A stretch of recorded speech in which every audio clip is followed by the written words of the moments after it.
Here's my mic. Hey, there we go. I just needed to remove the audio. No, I think we got it. I had muted it. Are we still silent? I think we got it. There's a little delay here. I hate the delay. There. Okay. Audio is good. Okay. Cool. Thanks. Yeah. So this is obviously not where we normally do these things. The wife is preoccupied out of the house this evening, dealing with some family stuff, and left me here with the kid. And I don't trust him. So we're doing it here. If you've been around the channel for long enough, this will look familiar. I used to do all of my tutorials sitting right here. And this is like the fifth tank that I've had back here. You guys commented on that. Yeah, they are Oscars. We've got two Oscars here. There are two of them. There's a black one and a white one. We've also got a loach, an algae eater, and three emerald cories in there. But with the way the lighting is, it really dims it so you can't see in there very well, which is unfortunate because I love our fish. But yeah, so I hope everything looks good. We've said that audio is good now. Hopefully it's not blown out or anything. I can tweak it as I need to. I can turn it down a little bit if I need to do that, because I don't want it. I don't want the audio to be blown out. So as long as everything is good, we should be good. If not, please let me know. Um, Glenn says, I used to have a 50-gallon tank with an arowana. Arowanas are terrifying fish. Uh, Terrifying fish. I have seen the carnage they can do. I don't want one. Uh, it's all a simulation, man. Says I adopted a white one from Pleco. Looks like he had nicotine stains all over. Yeah, that's how our albino is, and I refer to them as male and female. I think they're both one or the other. I think they're both male. But to separate them and whatnot, the white one is female and the black one is male. But that's highly speculative because there's just no way to tell until they do the thing. So let's see. I want to go back up. I know I skipped over a bunch of stuff.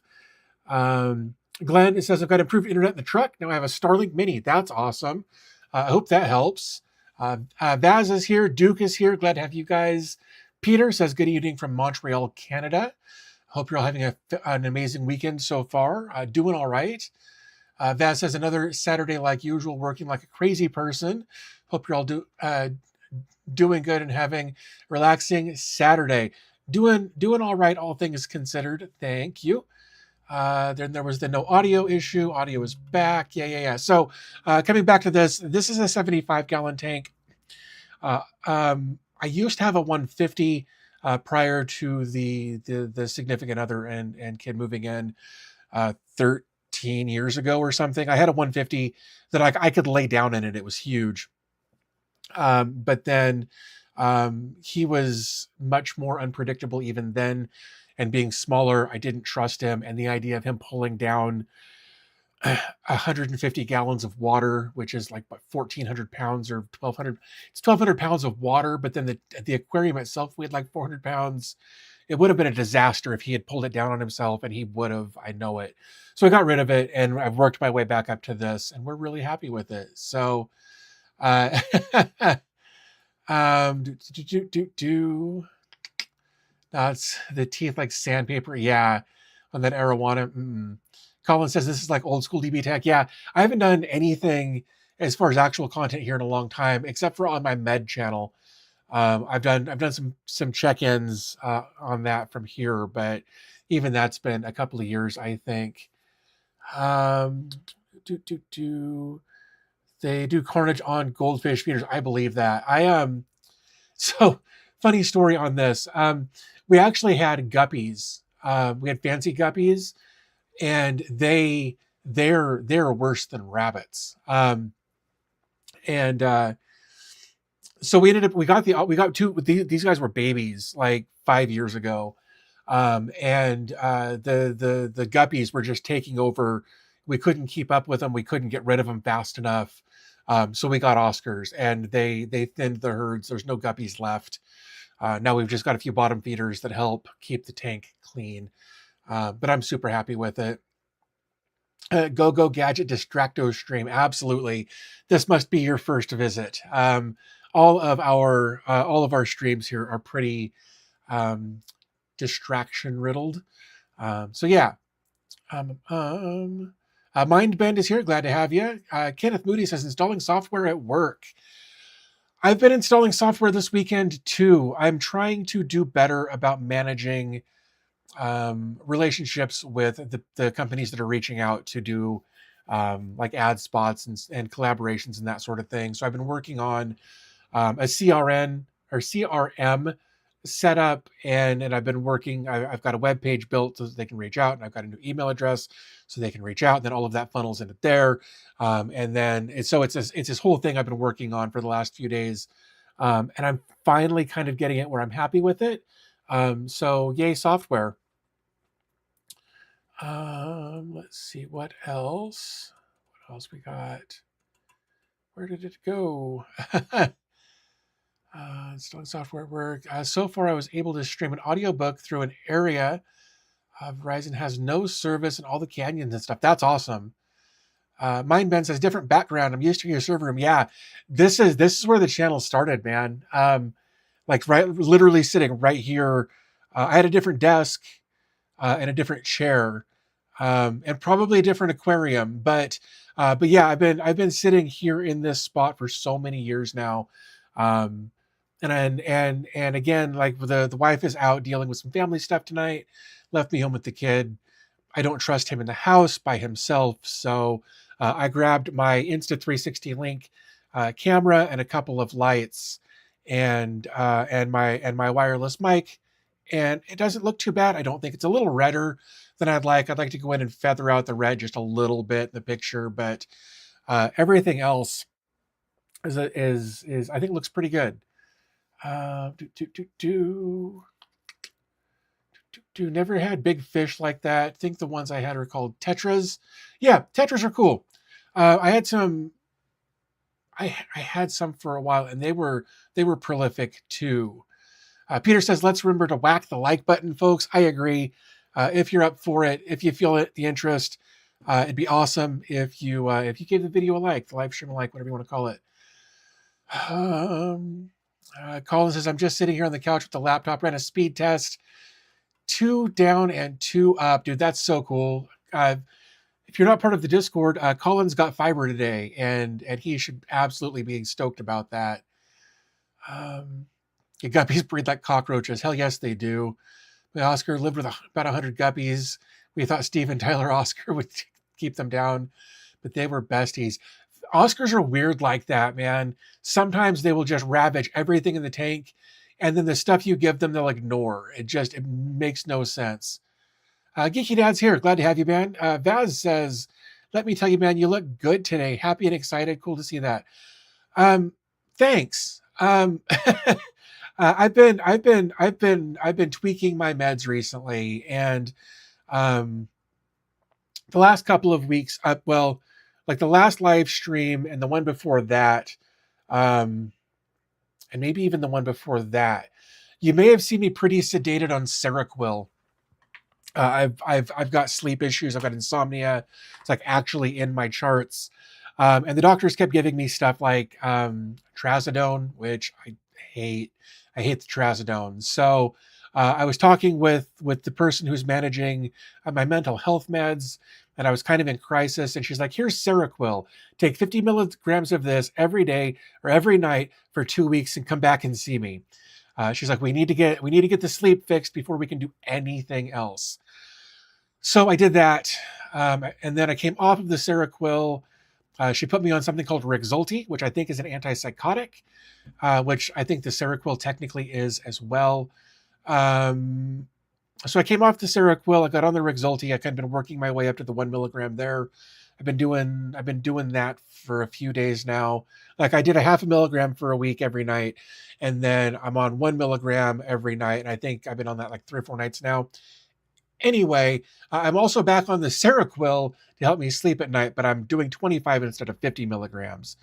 So, the new combination of drugs seems to be doing fairly well for me, and I feel better. I'm kind of happy and excited, but that's also translating into me being more productive in other areas.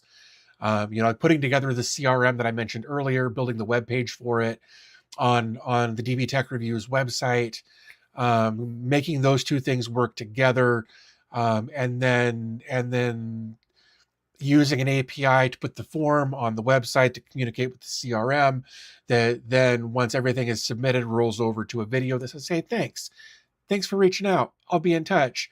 So I've been more productive over the last few days that I've been on this new combination of things, and it's been good so far. But I have an appointment with an actual brain injury therapist the 13th, I think, where hopefully I can get some actual help organizing and structuring things a little bit better than I'm currently doing, because I'm a very, very disorganized person. I absolutely am. I'm aware of it. I hate it, but hopefully I can get some help. I've got the appointment, and I'm stoked about that. Um, Not quite so much gray. Looking good today. Thank you. Love the family of photos, and the lighting's not too bad. So yeah, no, the family photos, that was actually the wife's Mother's Day present from the oldest last year. And we actually had a really good time doing it. It was a lot of fun. And we actually got the pictures back really fast. So we went and bought frames and just redecorated that whole wall. That if you've seen previous videos where I've shot here, that wall does look different. Because that's what we did. It was actually a really good time. And the lighting's not too bad. I'm happy to hear that. I've got two little LED panels, like one here, one there, and that window is open. And there's actually a light kind of over here, but it's not doing much. And I've got an unintentional hair light over here. These other two like lights way off to the side are plant lights, and they just kind of fill in the blanks. So I'm actually really happy with how the lighting turned out here. Um, uh, have to agree with Vaz. You look quite healthy and rested. Again, thanks, guys. I really do appreciate hearing that. I was struggling for a long time, and I kind of hit my breaking point a few weeks ago, and I got on the Seroquel, and then that whole thing happened. So, um, um, but yeah, so I've been doing better over the past little bit, and I'm excited to be making content again, and not just like I've actually produced an extra couple of videos over the last couple of weeks, and that's been nice because I think one of the big issues I've been suffering from, and we've talked about this in previous live streams, is that excuse me, just doing the grind of putting out a Docker video, or even just whether it's a Docker container video, or even an Open Media Vault video. Like those are fine. I do those without really thinking about it some days, but I've got other ideas and other thoughts and other things that I want to make content about.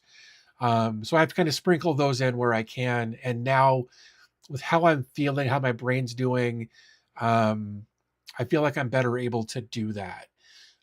So like the one that I put out yesterday is actually doing better than I expected it to, honestly.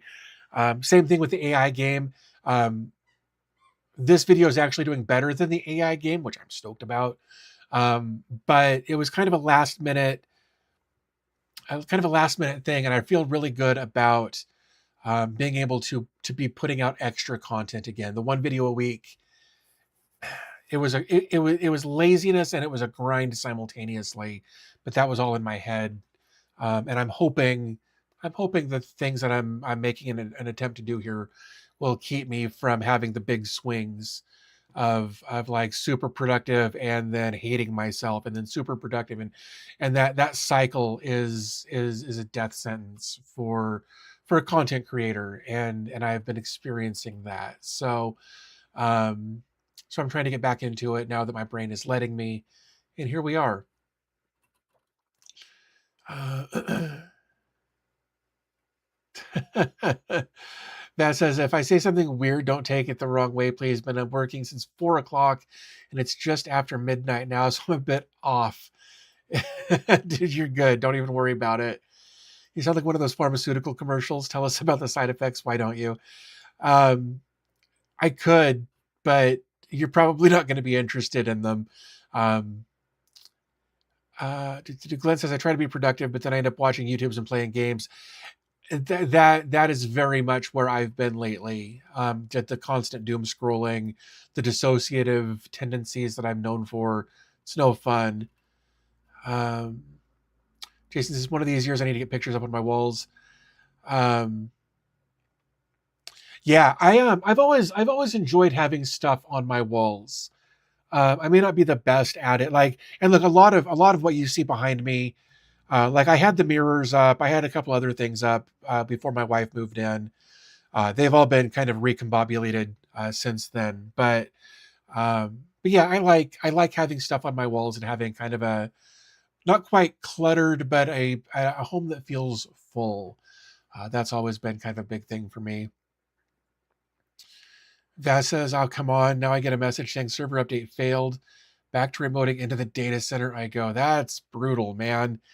Um, it's no fun at all. I actually had some software updates fail on me earlier today as well, but it was it was for my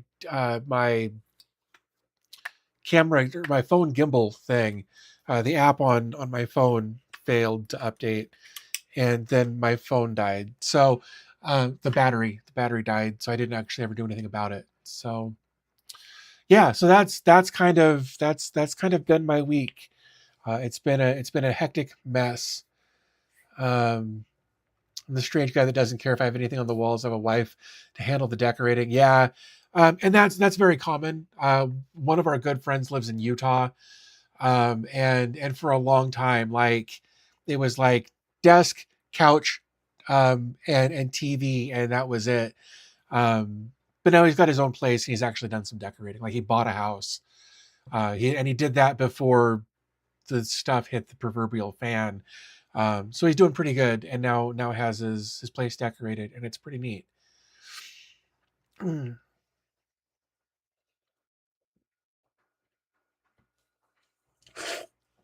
So as I mentioned, yesterday, I put out the video about. Let me actually. There's a comment that I want to talk about a little bit with regards to the video that I put out yesterday. If you haven't watched it yet, shame on you. It's like 8 minutes. It's 9 minutes and 8 seconds.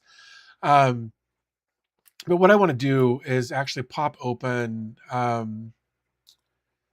the this video over here. Oh, shut up, idiot!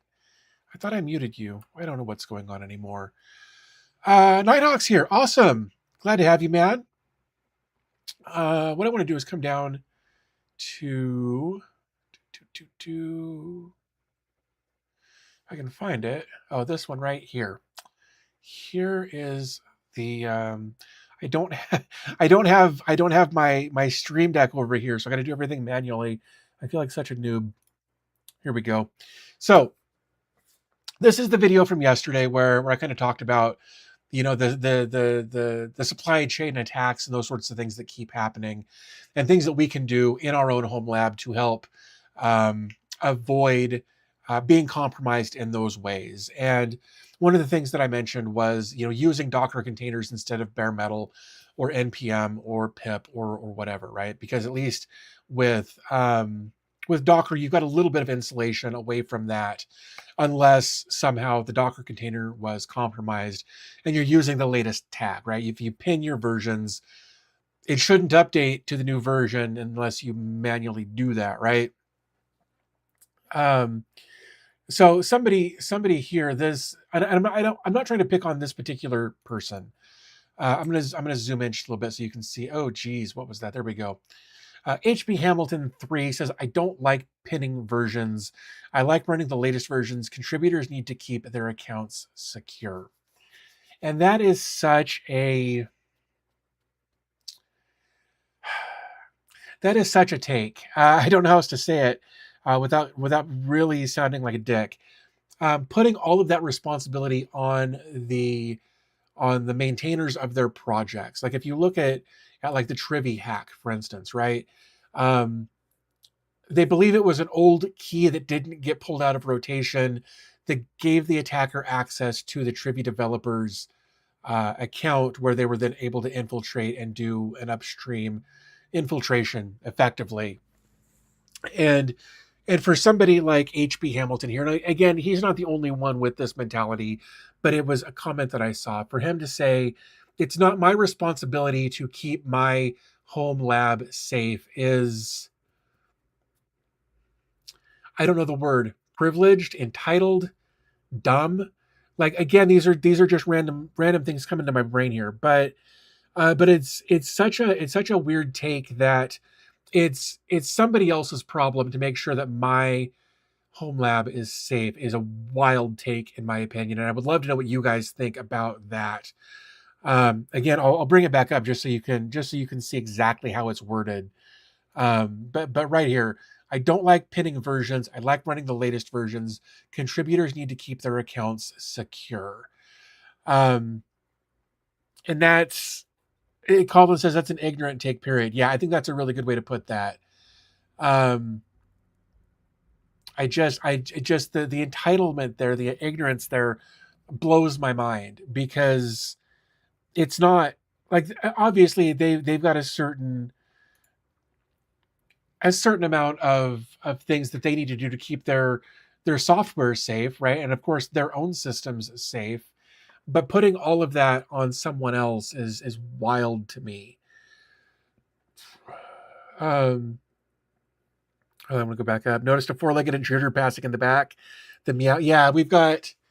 Um, we've got one over here. We've actually got 5 cats, which is a lot. But they're indoor, outdoor, so we rarely ever see all of them at once, unless it's nighttime when it's time for treats. So yeah, you'll probably see a few of them pass through. The fish looks way too big for my comfort. That's fair. Come here. Come here. She's thinking about it. Come here. Here, let's see if I can get her attention. She hates. Hold on. I just want to see. There we go. Let's see if I can get her to come up here, so you guys can actually see. No, she's going to be like that. She's probably 8 or 9 inches long. She's pretty big fish. Um, Anywho, yep, ignorant take. I like these shiny new toys, but seeing all the vulnerabilities in these Docker images, I need to start pinning. And you know what? I do too. Like I do too, because I think almost everything I've got has a latest tag attached to it. Now that said, I don't auto update anything. Like I manually go through and update every container in my stack, across devices, across nodes, across whatever you want to call them.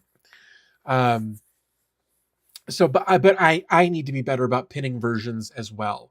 It's definitely an issue that I have found myself needing to take care of. Um, so it says, I mean, I see where the developers should be doubly sure that their stuff is secure, but I take full responsibility for making sure my stuff is solid. Yeah, like I can't imagine that the Trivy maintainer was like, hey, let's compromise my system and everything attached to it. Like, we're human, right? We're going to make mistakes. Things are going to fall through the cracks. And again, if I remember right, I think there was I don't know if it was an SSH key or an authentication key of some variety that didn't get decommissioned, I think was the point of entry. But I could be mistaken on that. But we all make mistakes. We're all human. There's always a human element here that's going to play into that. Um, what if you are pinned on a version that an exploit is found for, but since you aren't, but since you aren't, the reality is, if you've pinned, okay, let's say you're using Vault Warden version 1.5, right? I'm picking random numbers here. These are arbitrary. These don't actually exist. I'm making a point, right? Let's say you've updated and you've pinned version 1.5. The exploit would be in the Docker container, in probably version 1.5.1 or 1.6, right? So the likelihood of this kind of attack happening on something you already have is very, very low compared to the new release having been compromised before it even gets to you. We're talking about things that have been pre-compromised, and you're updating to that compromised version by having the latest tag. Now, I'm not saying the what you're saying isn't possible, but what I'm saying is that the opportunity for somebody to know what version of an application you're on is very, very low, unless the version is actually somewhere in the footer of the public service that you have online. So again, while what you're saying has a semi-valid point to a certain degree, that's not the avenue of attack we're talking about here. We're saying if you're on version 1.5 and it has been deemed safe, and version 1.5.1 or 1.6 has been compromised, if you're pinned at 1.5, and even if 1.5 gets another update, it likely won't be compromised like 1.5.1 or 1.6 would be. So if you had just thrown latest on your tag there instead of pinning 1.5, then yeah, when you update via latest, you're going to pull down that compromised version unless the developer or maintainer has fixed or decommissioned that version and prevented that version from going public or going live effectively. Just saw big stretchies. What? I don't. I am so. Oh, it must have been the fish stretching. Sorry. I thought cat. I was confused. Um,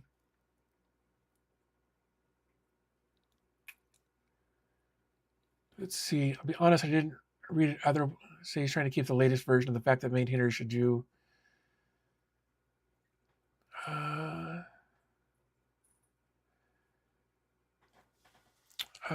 okay. ADHD Entertainment is here. Says good evening. Glad to have you here. It is. I've got two Oscars in there. I've always wanted to have a few Oscars and a Pleco in my setup for many years. Here's the thing: Oscars need like 50 gallons a piece, and depending on the type of Pleco you get, a lot of Plecos only get a few inches long. But I rescued 5 Oscars and 2 Plecos once. They were all in a 50-gallon tank, so it's 7. But and the Oscars were a foot each, so 5 full-grown Oscars and 2 12-inch Plecos, all in a 50-gallon tank. The water was awful. So Oscars need, in fact, I need a bigger tank for these two. The 75 isn't technically big enough for 2 Oscars. You need like 50 gallons apiece. So, unfortunately, there are always bad actors constantly looking for vulnerabilities, and it's hard to know that everything you install is secure. That's absolutely true. Um, Colin says, yeah, I'm not sure if I'll ever pin versions. It's too much work for me to check on each update or create a better cadence when I update to then make sure that each app's updates. And here's the thing, right? Certainly a strategy and probably not the best one, but I don't update manually. And that's it, right? Like most of my stuff needs to be updated, right? I am weeks or months behind on certain things.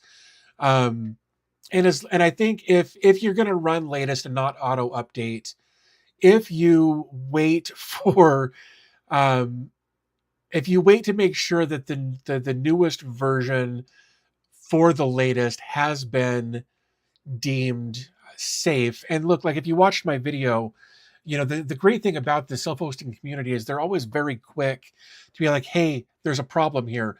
Think about that was a Hunter. Was it the Hunter application that was very quickly deemed, oh yeah, you shouldn't be using that because the self-hosting community was very quick to call it out. And that's what I love about the community, right? Like somebody will notice something and make a comment about it, and somebody else will either validate or discredit what they've said. And then it kind of spirals and it snowballs. Snowballs is the word I'm looking for. It will snowball either, yeah, this is screwed, or no, it's fine. But it will snowball in one of two directions mostly.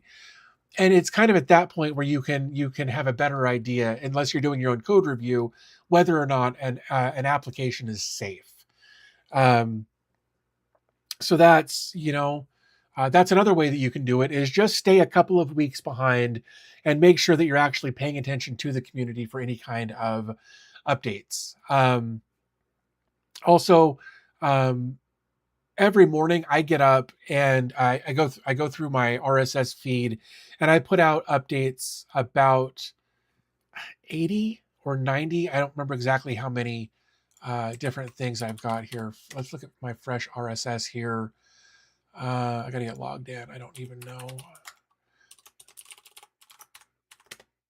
Oh, damn it. Really? I don't know. I don't know my. There we go. There we go. All right, let me see. Homelab. Nope. Main. Where is it? Man. Oh, subscription management. Here we go.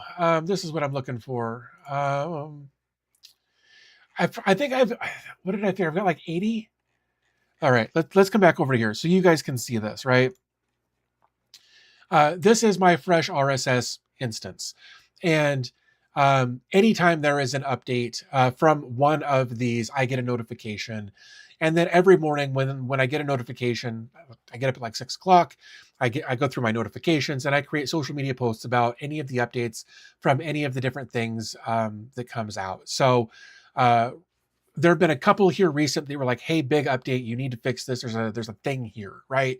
So if you're following the right people, and not just me, Low Level, John Hammond, and a few others are great resources as well to make sure that you're staying up to date as far as what vulnerabilities are out there and what sub avenues they might be going down to.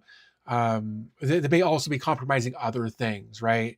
So there's a really good way that you can check on these kinds of things on a regular basis without putting in a ton of effort, since there are people out there like me and others who are kind of doing it for you. Um, and it's not to say, look how good I am. It's like I'm trying to let people know when these updates are coming out, because it's very easy to just let your home lab sit there and forget that it needs to be updated periodically. Ask me how I know. I've got so many things that are so far behind. Um, let's see. Yeah, the Axios thing highlights the vulnerabilities of dependencies. Yeah, and it was kind of the same thing with Trivia. It was something upstream that got compromised here. Nighthawk says, I only pin a few stacks to certain versions because I'm either waiting on certain fixes or latest version messed up my setup. Had to go back to the pin version, which is absolutely fair. There was a cat stretch. Okay, they were performing for you probably. Um,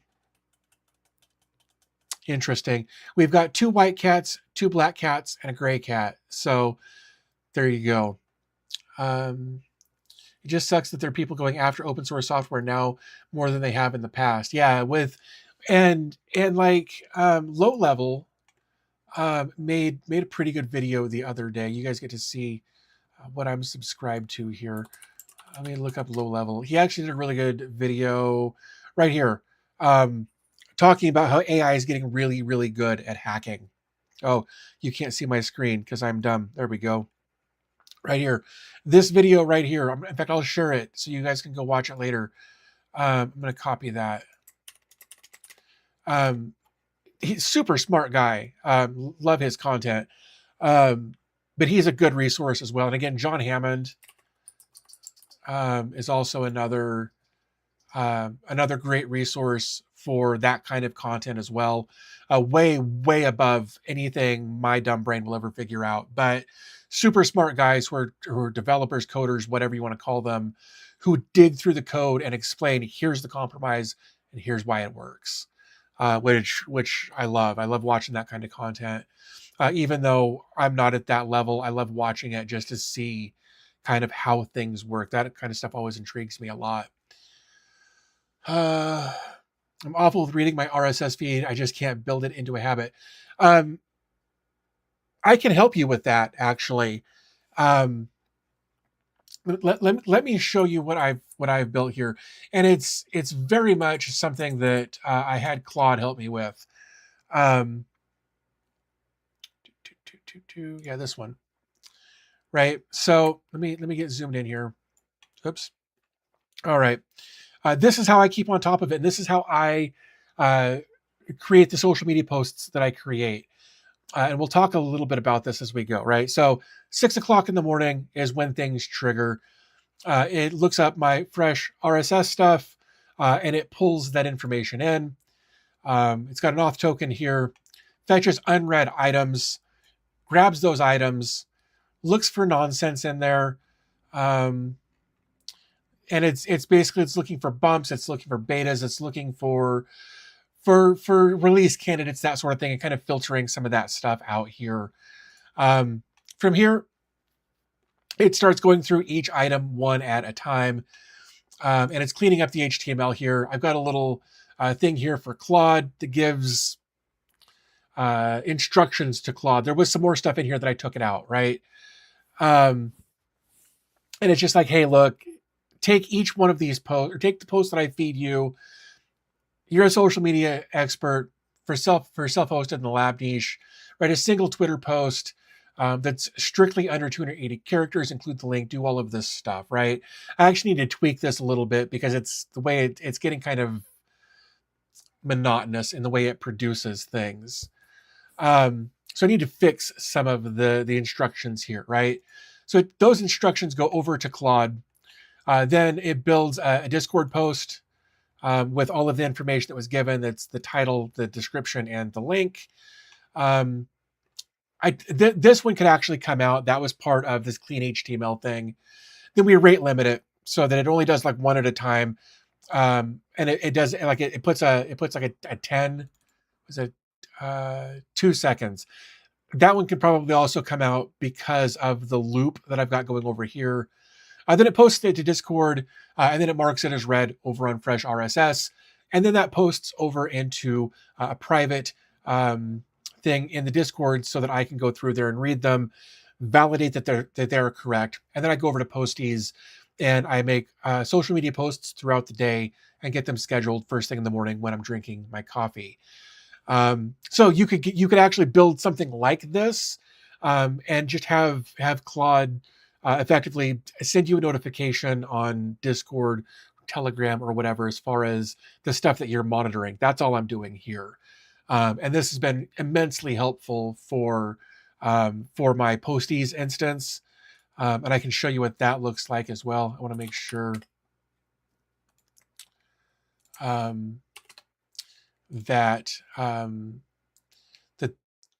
that's there we go. Okay, so this is my Posties instance, right? And you can see like each one of like this is one post going to like 4 different social medias at different times during the day.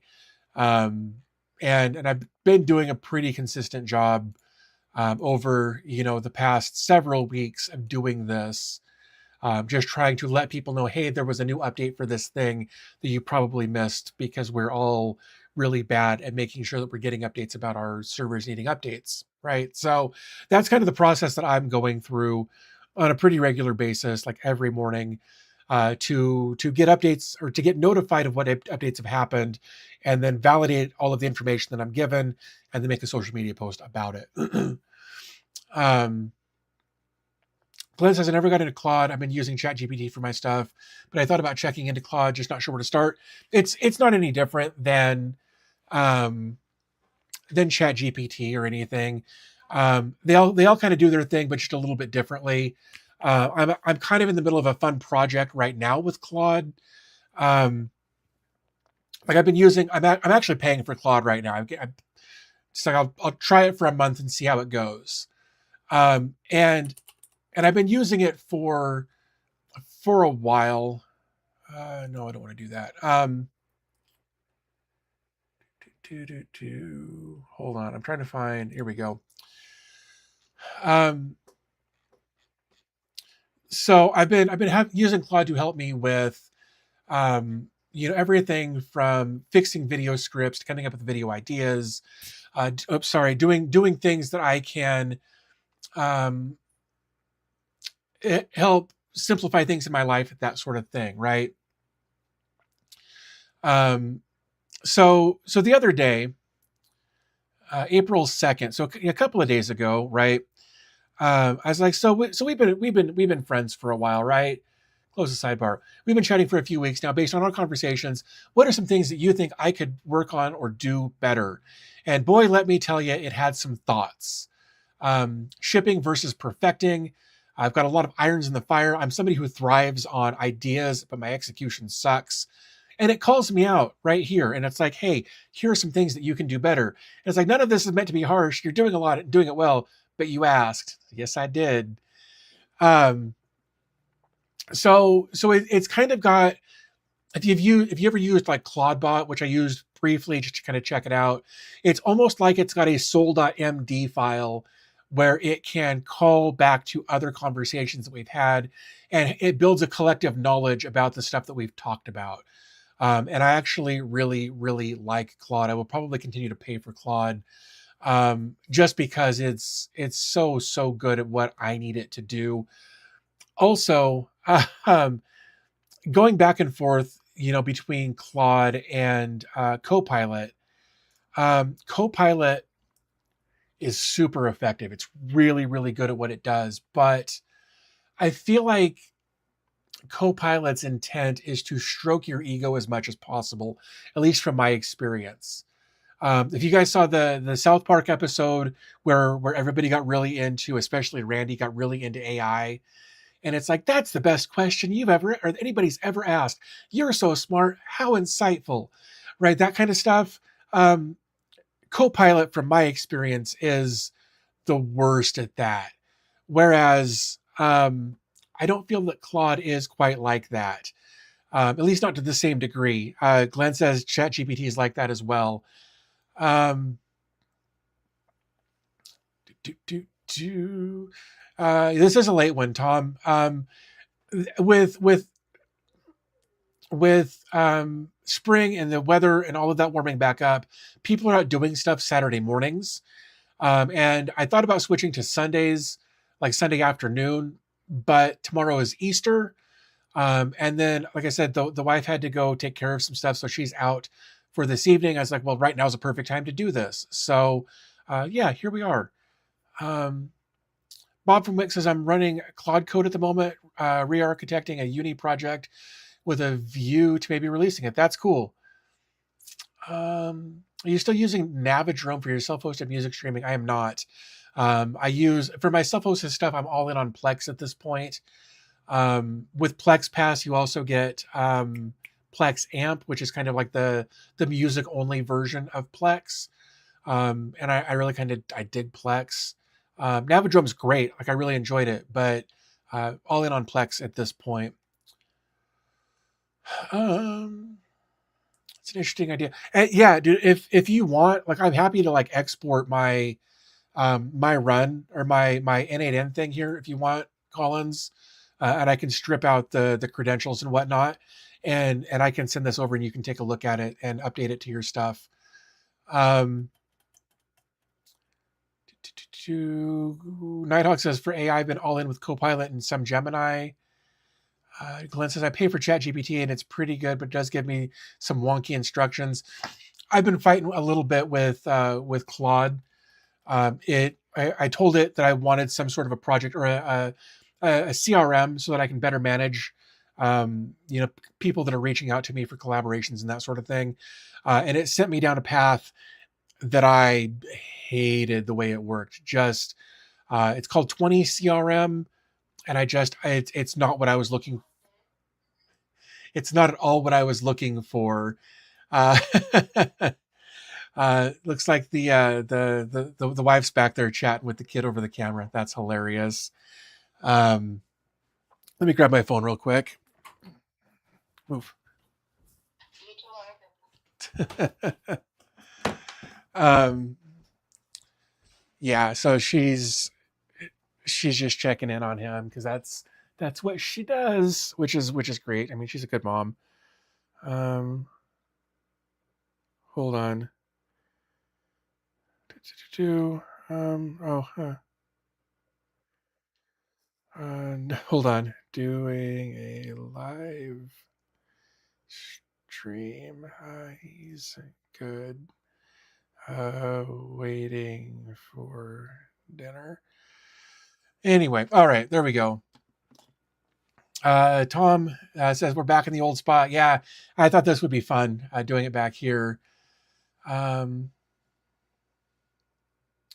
actually thinking of Gemini and not Copilot. We were talking about that in the Discord the other day. Even like after you started going back down your Copilot thing, I brought Copilot back into play just for a few days to test it out, and I felt very much like it was also kind of like stroking my ego more than I'm used to anyway, at least um with Claude. But again, I like Copilot better than Gemini or GPT, but I prefer Claude over all of them at this point. I thought about spinning up an OpenClaw VM and pointing it at ChatGPT as its AI. I actually did. I did something similar to that. I had OpenClaw running, but I was using Olama with with one of the 20B LLMs. I don't remember which one. I think it was OSS. It was like the 20B. I don't remember which one it was. And it was fun. It did a lot of really cool stuff, but I only ever gave it access to the Brave API so we could search online. And it was doing more. I wasn't using it the right way, the way it was meant to be built as far as like going out and doing stuff on my behalf. When it comes to AI, I'm looking more for a personal assistant than I am for somebody to go out and do stuff for me. And I'm sure that will change as time goes on. But right now, I want a personal assistant that I can say, hey, look, I need this. I need you to go through this script and make it more engaging. I'm looking for a research buddy. I'm looking for somebody to help me wrangle my nonsense in my brain. And Claude does a pretty good job of that for me. Need to figure out PlexAmp. Again, you have to have for PlexAmp, you have to have a Plex Pass. But once you've got that, you just point Plex at your music library, and then log into PlexAmp with Plex, and it's just a music app. Every time I ask ChatGPT, it starts with "Great question." Yeah, that gets old after a while. Vaz says, I'm here. I smacked my head on the keyboard, almost fell asleep, and heard a message. What did I miss? Bro, you need to get some sleep, man. I hate the ChatGPT will have me a bunch of things, and it doesn't work. It takes me down another path, and eventually would circle back to the original path. Yeah, dude. I had that happen with Claude and 20 CRM. I fought with Claude for like 2 days. And eventually I was like, I'm going to find something else. And I was like, look, I found that thing I told you to find. And it's like, oh, how'd you find that? And I was like, I Googled self-hosted CRM. And it's like, oh, that's a really good idea. And I'm like, yeah, I know, right? Placing duct tape on my eyes to keep them open. I have Olama VM, but it's slow. Yeah, with Olama, you gotta have a good GPU in there.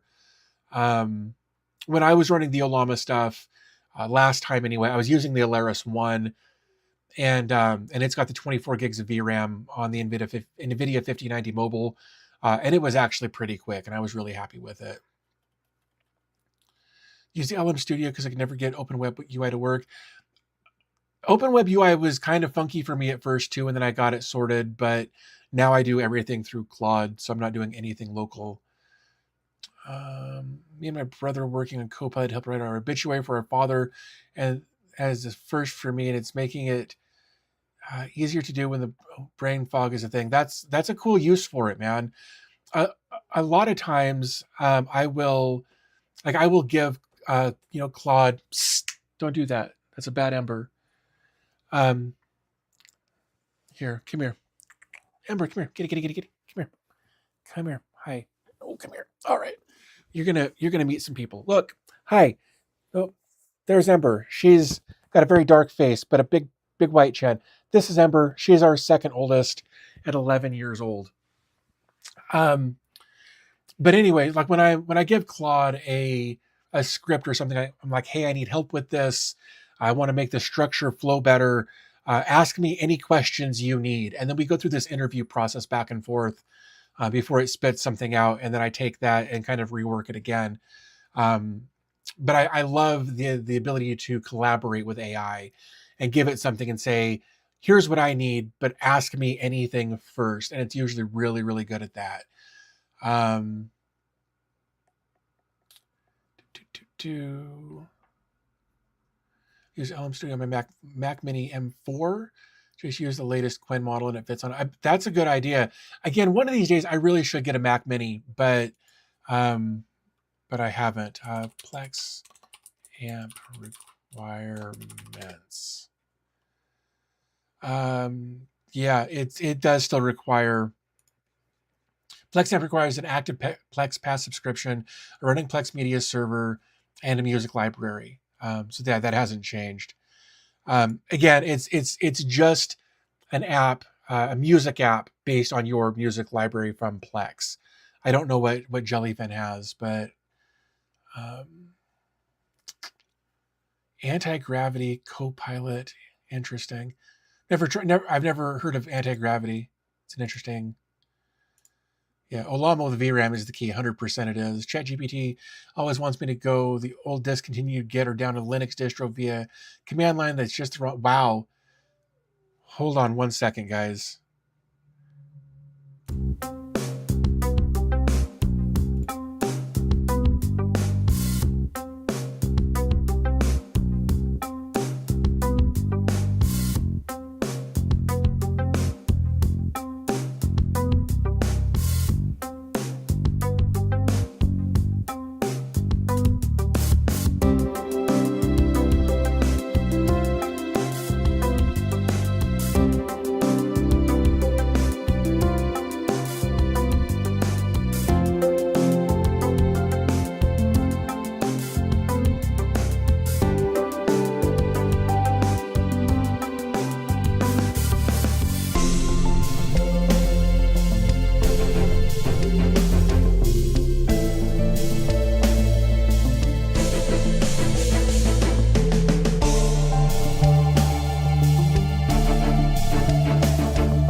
Okay, sorry guys. I had to chat with the kid real quick. He's weirded out right now because mom's not home, and right now they would probably be playing Plants vs Zombies.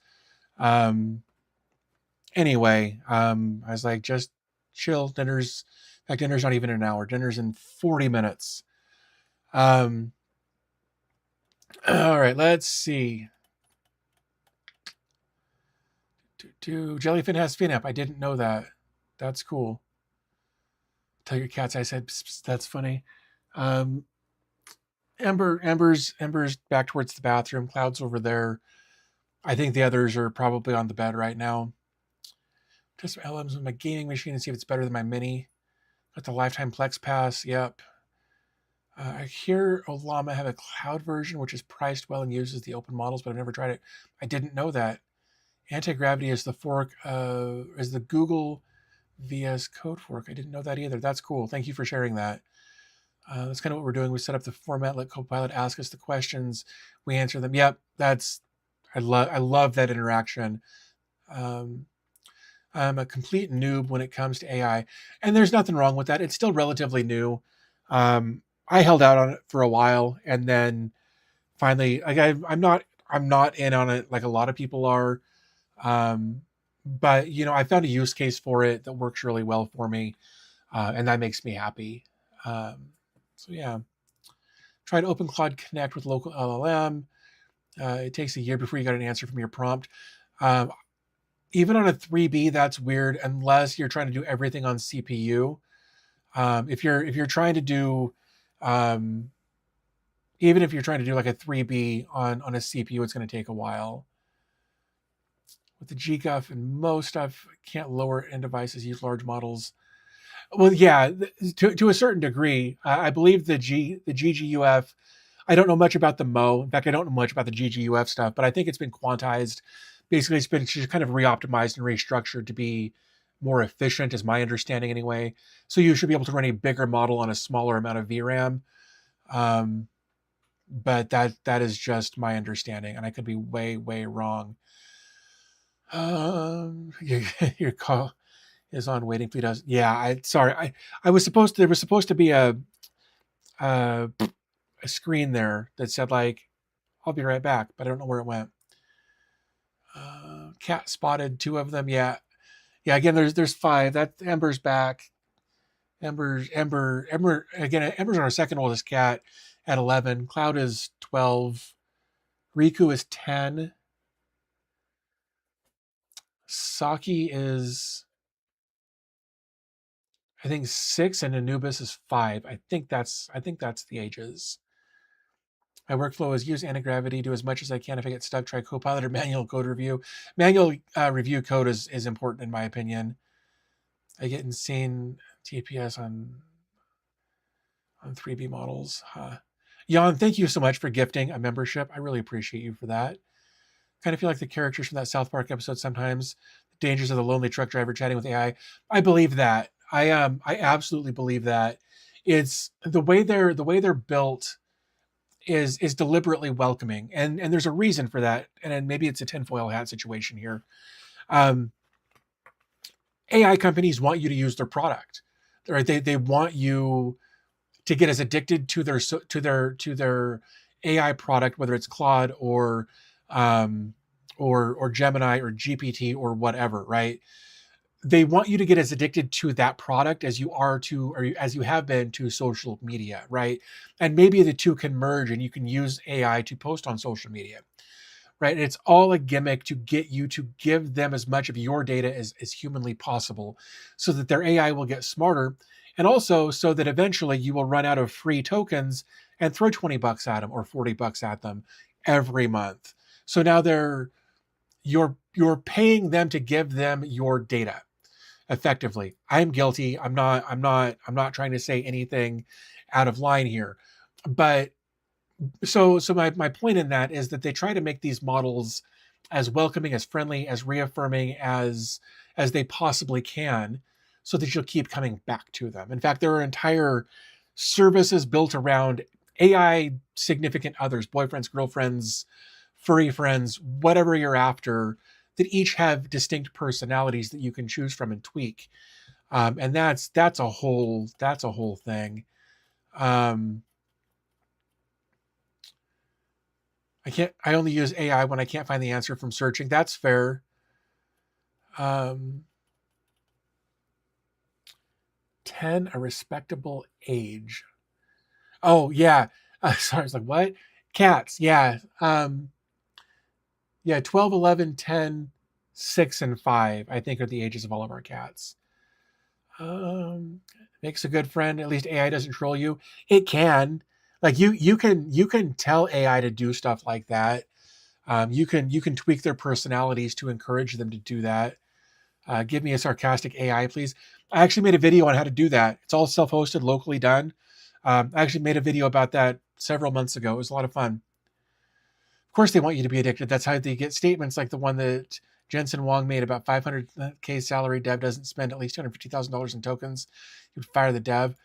And that blows my gourd. But look, here's the thing, right? Like here a while back, there was somebody who used multiple AIs and agentic things and terms that I'm still not entirely sure if I'm using right to build a compiler that in like 2 weeks that had taken a previous team of like dozens and dozens or possibly hundreds of people 20 years to build. And it cost him 20 or 30 grand, I think. AI used to build compiler. Yeah, here it is. This is the one I was thinking about. I'm not interested in that. Yeah, this one right here. It's an interesting thing, but it built a C compiler from scratch, and there, I'm just going to share that so you guys can go read that if you want. So there's absolutely a time and place for stuff like this, but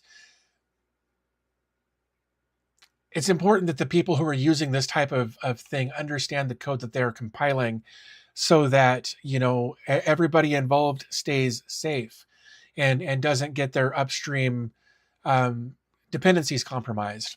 I mean, um, so it's an interesting thing that was done there with building that compiler. Um, yeah, I'll get behind AI when the bubble finally pops and it goes back to a normal trajectory. I've heard that there's been not necessarily a full pop, but a bit of a leak in that I saw something today or yesterday about DDR5 prices were coming down. Um, yeah, man, I really wish I had my Stream Deck out here. Um, yeah, so we're seeing DDR prices or DDR5 prices start to come down a little bit. Not enough to really make it. So okay. So this one says in late March, 32 gigs have dropped from $400 to around. Let's average that and say 340. So it's come down a little bit, $60, which isn't nothing, but a 32 gig kit a year ago was $100. So prices are coming down a little, but not nearly where they were. And I don't know that the prices will ever come back down to where they used to be. I think it's one of those things that we see kind of with inflation, at least to a certain degree, where like once prices go up to a certain point, they might come down just a little bit, but they'll never go back to where they were because it's been proven that the market can bear the price even if they don't want to, right? If I wouldn't expect RAM DDR5 prices like this 32 gig kit, I would never expect it to see it again lower than 250. If I hope I'm wrong, but if it ever got down to below 250, I would be shocked because as long as people pay the prices, there's no incentive to drop the price. And because more people want locally hosted AI and they want gaming systems and they want these high-end builds, there's never going to be a point at which the consumer stops trying to get a hold of this stuff. There's always going to be a demand for it. And I don't think that there's I don't even think somebody with a reach like Mr. Beast could say, "Hey guys, look, we're not going to buy RAM for the next 12 months." Right? And because I don't think that there's enough people out there who are willing to step forward and make the sacrifice to not buy it, right? I think that people are always going to be like, well, if these guys don't buy it, they'll bring down the price a little bit, then I can get it. And I think that's going to be the mentality going forward. So I don't think we'll see enough of a protest, I guess. There's another word for it, but I don't think we'll see enough of that to make prices come down significantly enough to make it worth much of anything. We might get 60 or $70 off every once in a while, but we'll see. I don't think we'll see prices go back to where they were at this point. Innovation and creation is born as a hobby to tinker and see how far it will go, but only blows up and becomes really popular when somebody figures out how to make a buck on it. Yep, you're not wrong. And the world was not ready for AI to hit the way it did. I think we will eventually recover. I think it will eventually the newness, the honeymoon phase of it will peter out a little bit, but then it'll be the I don't want to say boomers, but it'll be the people in their 60s and 70s who are like, oh well, now I'm gonna create this video and I'm gonna upload pictures of all of my grandchildren and my kids, and I'm gonna make these videos where we can all be together, and then we're gonna get flooded with that nonsense after a while. One second. Hold on for just a second here. All right, buddy. You're fine. Look, listen. Dinner is in like 30 minutes. Okay, just 30 minutes until dinner. So go find something to do for a little while for me, okay? 30 minutes. Go. Oh, I will fucking end you. Are you kidding me, dude? 30 minutes. You'll be fine.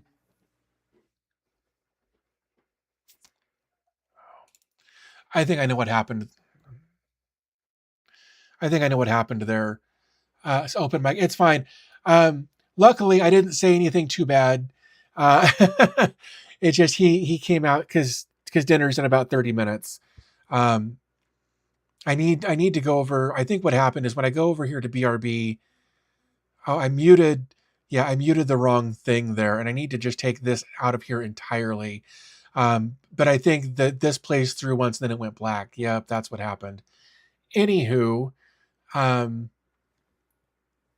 hopefully I didn't. I don't think I said anything too awful. Uh, yeah, no, man, he's good. He's very, very much on the autism spectrum, and is very, very rigid in his scheduling.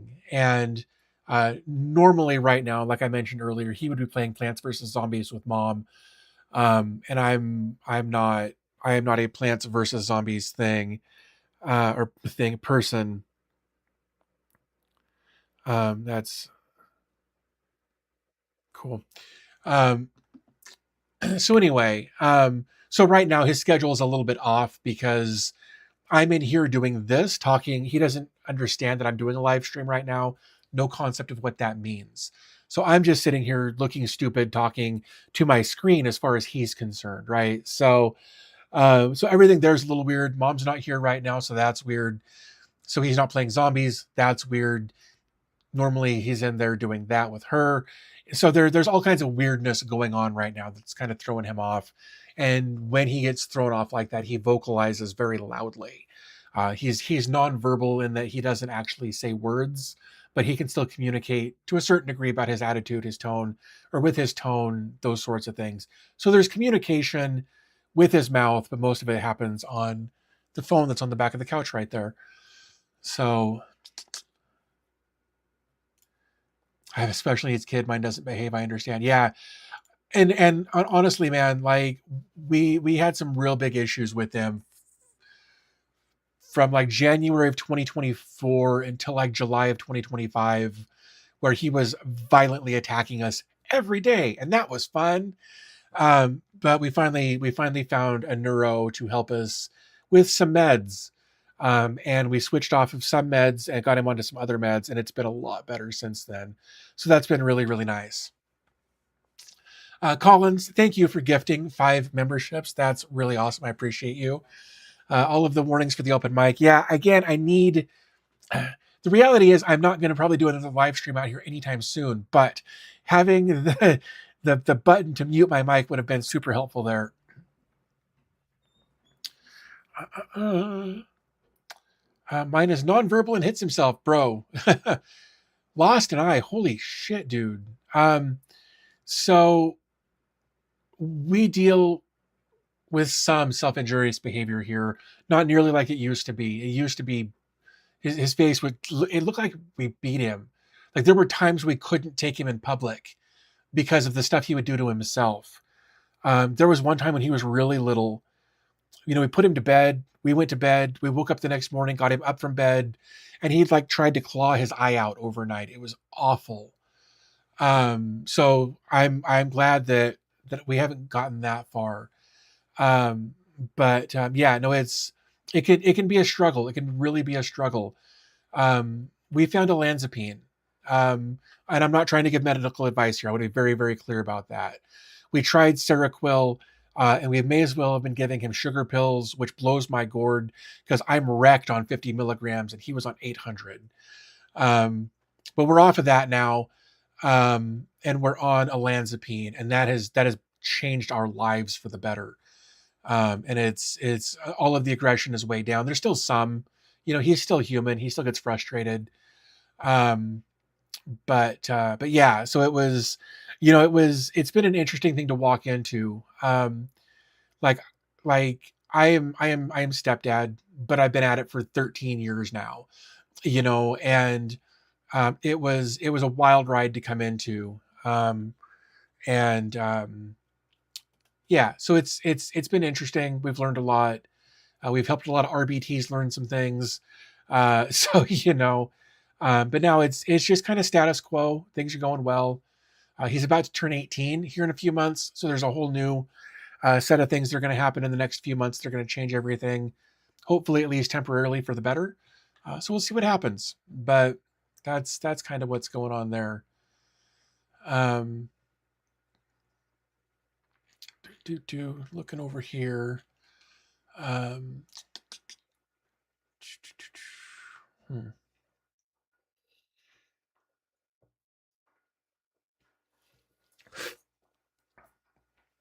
What do we have over here? That's that. All right.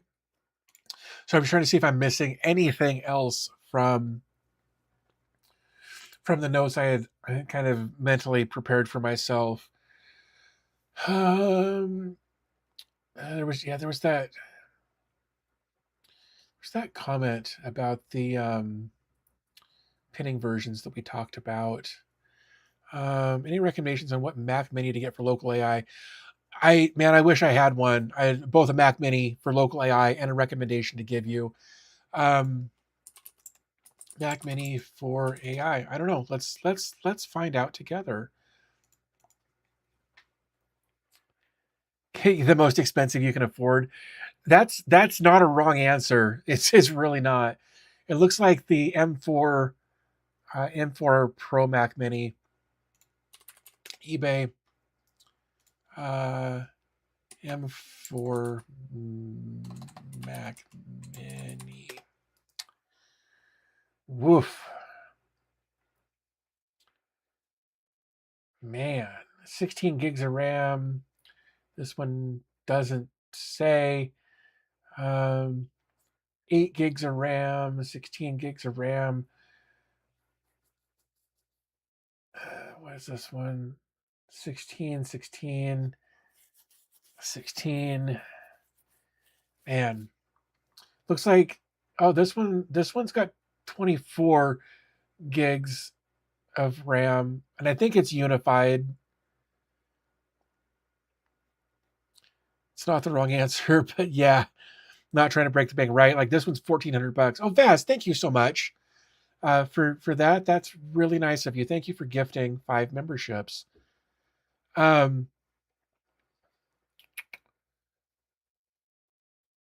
so with the okay, hold on. With the Mac Minis or the M4s specifically that we're looking at here, right? Is this unified memory that would go like, say it would be like 16 gigs of RAM, but that is like system and VRAM combined? Is that how these work? Again, I've got no experience with this. Okay. Colin's kind of answered that for me a little bit. I feel like this has got to be unified memory. Holy crap. Here's one with 48 gigs. It's also $1,700 that I would probably get divorced if I put that on a credit card. Uh, um, 16 gigs, 10 cores, 850. Yeah, okay, this one does say unified memory. So that's good. 256 gig SSD, and it's got the docking station. That's not a bad price for that. Um, Buying a PC soon will be like financing a car. See, leasing home PC. They're already doing that. They're already renting, leasing PCs at this point, and it's such a catastrophe. Honestly, you're gonna with the paid hosted API services, you can use any old small form factor with 8 gigs of RAM. But if you want max local LLM, get the most expensive RAM heavy one you can find and afford. Yeah, that's good advice. Um, I think I'll have to start looking for a refurb. I'm not a Mac guy at all. I believe that there is the ability to remote in somehow.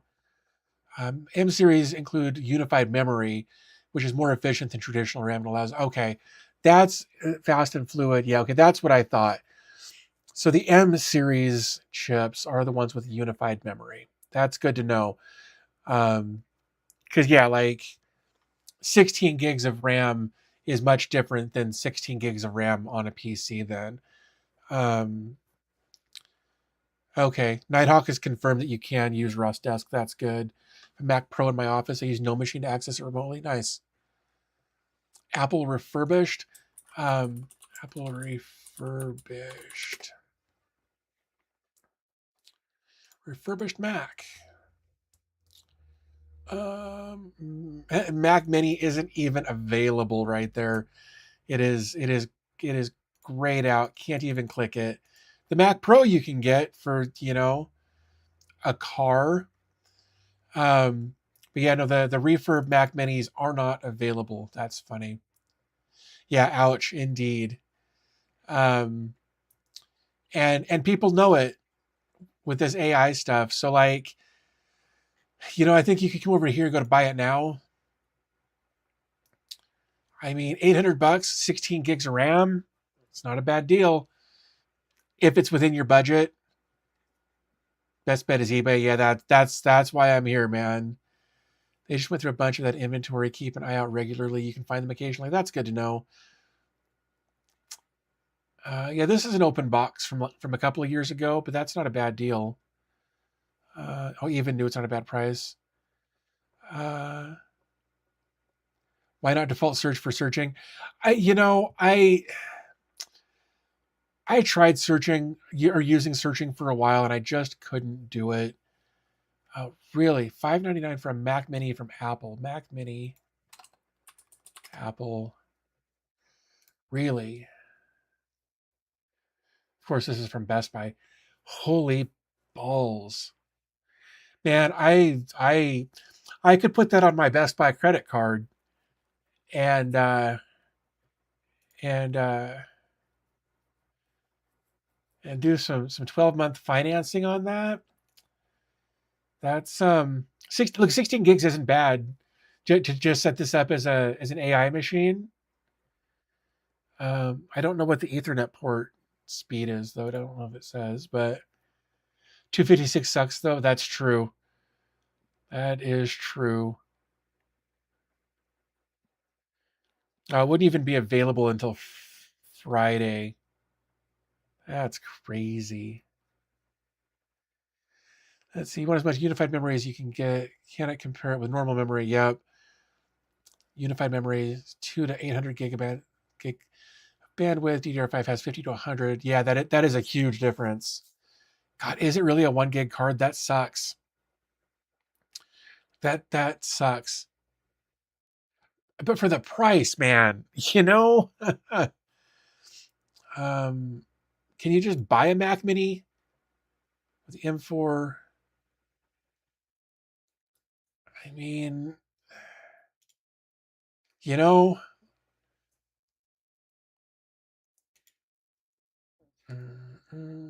oh yeah, you have to upgrade to the other one. So you can go up to 32 gigs in the Mac Mini with this, and the 32 gigs is $400. But we just saw that 32 gigs is $400, whether it's Apple or whether it's PC. So, I don't know that it's that big of a deal at this point to pay $400 for 32 gigs of extra unified memory. Now here's where things fall apart as far as I'm concerned. To double that, it's $200 for a 500 gig. Man, I don't know. And of course, you have to pick from here, right? Like you can't just upgrade it later easily, and that sucks. Yeah, the only issue I see with unified memory is that it goes bad, it becomes expensive, an expensive paperweight. That's fair. And AppleCare will handle that. 10 gig cards are extra. Yeah, but you could, yeah, I was gonna say you could do it, grab the USB-C dongle that I've got laying around here somewhere. Base model M400, it's why they're so popular. Use an external NVMe control. Okay. It's funny because I have one of those right here with 2 terabytes in it. I could probably do that as well. That's not a terrible idea. I always hated Mac's premium pricing. That's absolutely fair. Mac Mini SSD is physically replaceable and upgradable, unlike previous soldered. Oh, that's good to know too.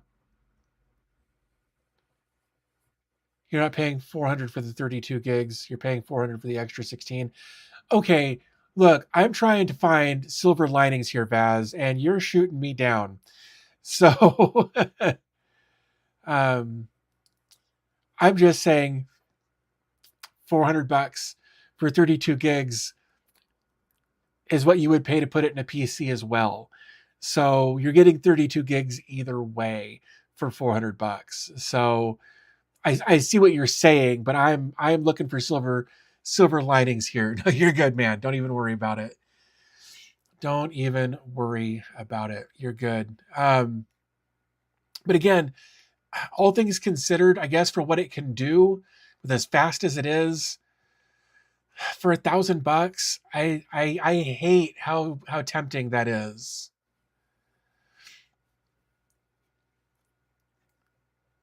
The only silver lining in Apple is the case. That's funny.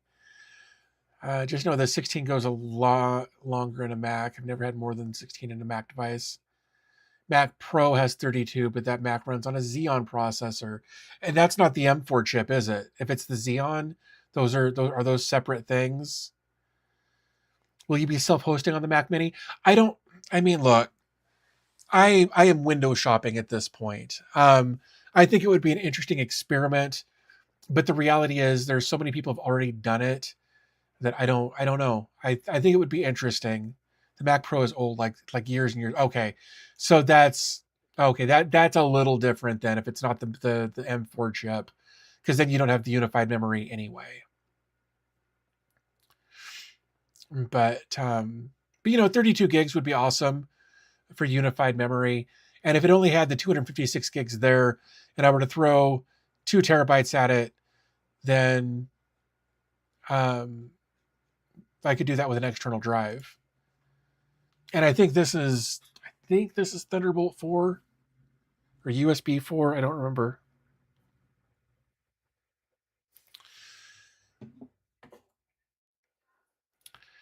DB is walking through the car lot, but too scared to kick the tires. Look, man, I'll kick tires all day, but like I've never used a Mac, like not actually. So it would be such a huge jump going from Windows PC, whatever, straight into a Mac. It would be a huge jump for me that I just don't know if I'm ready for that. And this, again, this is 16 gigs. I don't know if,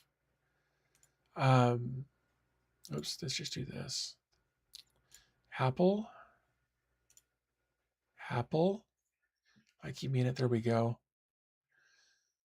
So yeah, like this one's got 24 gigs of RAM and a 512 gig for $1,000, but that's open box. So really the only option that's near me is this one. And I can upgrade to that, but that doesn't change the memory that's in it.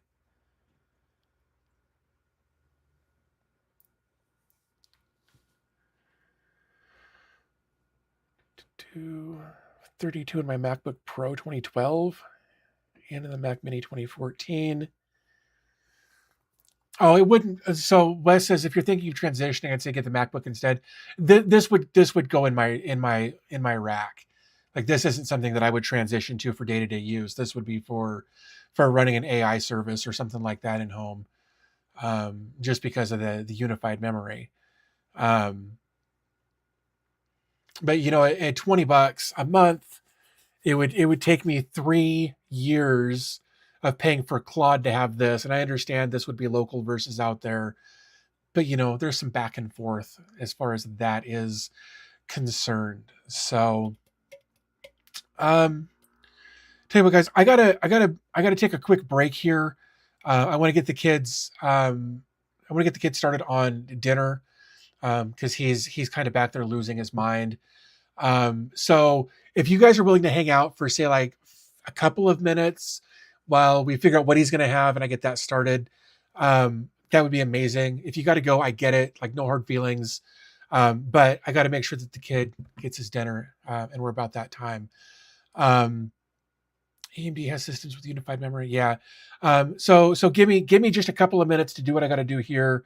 I'm going to switch you over to Soon, and then I'm going to fix this. So it's supposed to play. Oops, that's not the right one. It's supposed to be the BRB, and it's supposed to be this one, and that one is supposed to loop, and it didn't.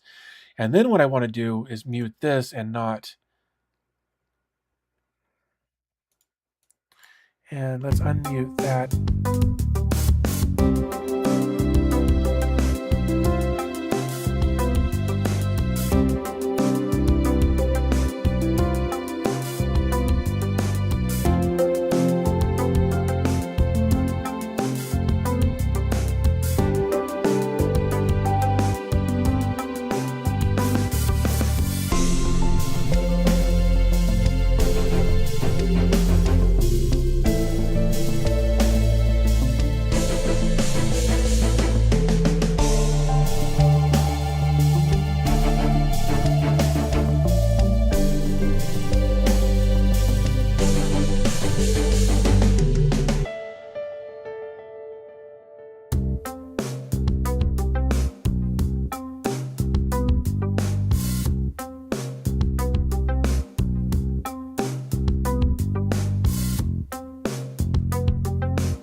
Okay, guys, I am back for a couple of minutes anyway while the kid eats. Thank you so much for for hanging out and being patient with me. Super super appreciate you all. Seriously. But while I was gone, this popped up. It's weird. This module is blocked from loading into the local security authority. Program files bonjour. Huh. Interesting. I don't know what that is.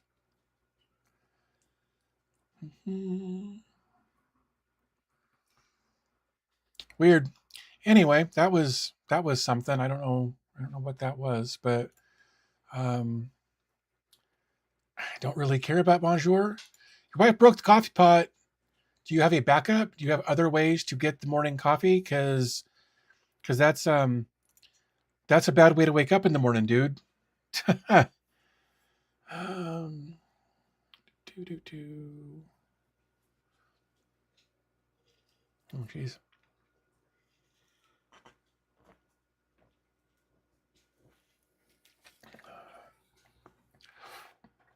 Plenty of options, just no regular brew. Okay, well, one of my favorite things to do in the summer, or in the late spring, early summer, through the summer and early fall, is I will get we've got an espresso machine, so I'll make a couple of shots, usually about 4 shots of espresso, and then I'll just pour that into some like oat milk or almond milk or whatever. I am lactose intolerant. You don't want to give me regular milk; it'll ruin my day. So almond milk or something like that. Mix it together. A little flavored syrup every once in a while, but it's basic and it's good and it's not full of sugar, which is important for me. Um, but yeah, no regular milk for you either. Yeah, but just I do like 2 to 4 shots of espresso and put it in some nut milk, which I hate saying for lots of reasons. um, and some ice, dude. It's so good that way. Yeah. I've actually considered getting a cold brew setup because I love cold brew coffee so much. Um, yeah, I've thought about getting one of those glass decanter things that like you set up and put it in your fridge overnight. I've thought about doing that for a while. Fairlife has been a lifesaver. I've heard a lot of really good stuff about Fairlife, um, but I don't think I've ever had Fairlife. Let's see, to bring out the 16-year-old dirty mind, dude. I want you to I want you guys. I don't know how many. Oh, excuse me. I don't know how many females are here, but I want you guys to think about it. Did you ever really mature past 12 or 13? Like, really, did you? Because I don't think most of us did. And that's fine. It's working for some of us, but I think the reality is that most of us never really matured past about 12 or 13. So, okay, thank you guys for being honest. I appreciate that. Um, Pi 4s, let's see. Plastic works great. Game changer. Yeah. I really need to try some of the Fairlife because I've heard really good things about it. Did you see on my last live? I think I explained some of it. Probably. I don't remember off the top of my head, but I still type out boobies on a calculator. That's fair. Yeah. Okay. I'm glad we're all able to be honest here. That actually means a lot to me. If only my body could keep up with my 16-year-old mind, dude. Isn't that the truth? I I think about sometimes like when I was 16, my dad was 34. So we were both 16. Um, and I think about like where I'm 44 now. Yeah. So like when my dad was 44, I was 26. I can't I can't imagine having to go through that's why I decided when I was in like middle school that I was never having my own biological children. I just wasn't going to do it, and I stuck to it. No biologicals about. Okay, kid's done. I got to go get him off to his. Give me a second. BRB. Um,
And we're back. All right. Thank you guys so much. The kid is down. Like, I know it seems early for him to go to bed, but like he's got his shows going. He's got his books and his toys, and like this is a schedule that he actually set for himself when he was very, very small, that he refuses to give up. When he was little, he would go to bed at 6:30 because that's what you do when you're little. And I think it actually started later than that, but then he started making it earlier. So now dinner has to be at 6:30 every day. And because of this thing that he's got ingrained in him, he goes to bed after that. He'll often get up, like he'll have his dessert in bed, and then he'll get up and like if we're out here or we're in the backyard or something, he'll come join us for a while, depending on whether or not he's been a dick that day. Um, but but no, so he's not going to sleep right now. He's gonna have his snack. He's gonna watch his shows. He's gonna read his books, and then he'll crash out when he's ready. It'll be 7, 8, 9 o'clock. Um, but yeah, no, it's a very, very consistent thing for him to do that. So, let's see if I missed anything. He is relaxing. This is kind of his wind down period. It's not usually as much of a big deal on the weekends, but today's been a little weird for him. Like I mentioned, the wife's out doing something family related to help somebody in the family, and so she's been gone most of today dealing with that, and she'll be back later. But when she's not here, it throws him off, and we talked about all the other stuff earlier. So yeah, it's so this will be a good chance for him to unwind and hang out and do his thing. Make sure I haven't missed anything over here. Two. Interesting. Huh. Cool. Just making sure I hadn't missed anything there. Um, so yeah, new content coming out this week. Will be another video on be the next video in the Open Media Vault 8 series. I'm going to try to find something else to talk about in maybe another second video of the week. The last 2 weeks, we've done 2 videos a week, and I've enjoyed the extra one. Like I've enjoyed the Open Media Vault stuff. That's, whatever. But the extra thing, whether it was the AI game or the attack on self-hosting open source stuff, I've enjoyed both of those. So now I need to find another video um, to make some content about there as well. And I'm not sure what, but if you guys have got suggestions, I would be more than open to hearing that. I'm always looking to know what you guys are interested in. Glad to know things have been easy with the kid tonight. He's been pretty good today. We had a couple of moments where I thought I'd have to do like the Bart Simpson, Homer Simpson, like, throttling, but it never came to that. So that was good. But again, it's when he gets something in his head, he really perseverates on it. And then it becomes a whole thing until you either redirect him or he gives up. I'm not doing Kubernetes, man. I can't, I just can't. I, it doesn't, it doesn't make sense to me. I don't know why anybody would need it in their home lab. Like, especially like I have 2 NASAs and I have my Zima Cube, and the 2 NASAs are just for different types of media backup. Um, and so it doesn't make a lot of sense for me to get into Kubernetes. It's never interested me for some reason. Going from learning Docker Compose to learning Helm seems like I would rather punch myself in the face for the rest of the afternoon. Um, Glenn says, I liked the Open Media Vault one, the double confirmation on everything frustrated and showed through. Yeah, no, the double confirmation thing has been bugging me since Open Media Vault 5. But, I think it's just standard thing that certain, it is what it is, as they say. Let's see. Speaking about Nextcloud, did you read anything regarding the Euro office? I don't know. Nextcloud. I posted something about it. Nextcloud Euro Office. I saw something about it.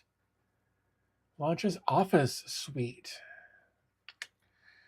Let's take a look at this together. Let's see. At a press event in Berlin, coalition of European enterprises and community organizers. They've launched Euro Office, a solution for editing documents, spreadsheets, and presentations developed as a true sovereign community collaboration over a dozen different organizations. A tech preview is available immediately. The effort, backed by major European tech firms, including Ionos, Nextcloud, Eurostack, XWiki, Open Project, Sovereign, a billion, and B Tactic. It's planning a first stable release by summer. Interesting. Maybe that's the other place I saw it, because I've got this open, and maybe this is what I was thinking about in my brain there. Interesting. Pictures and screenshots are available. A public tech preview is available immediately on GitHub. So I'm gonna throw something at you guys right here, right? I built websites for a long time. Some of you know that. Some of you don't care. I'm gonna say anyway. Right here where it says the tech preview is available. And I can click right here. This should open in a new tab. Because I'm a dumb person. I'm a dumb human. And I will go here and I will look through this. And I'll be like, okay, I will deal with that later. And now the other page that I had more information to read about is gone. That anytime you link out like that, it should always open in a new tab as far as I am concerned. We got some pictures and stuff here. Let's look at this. Oh, it says, interesting. Well, they're using Nextcloud, so at least they use their own.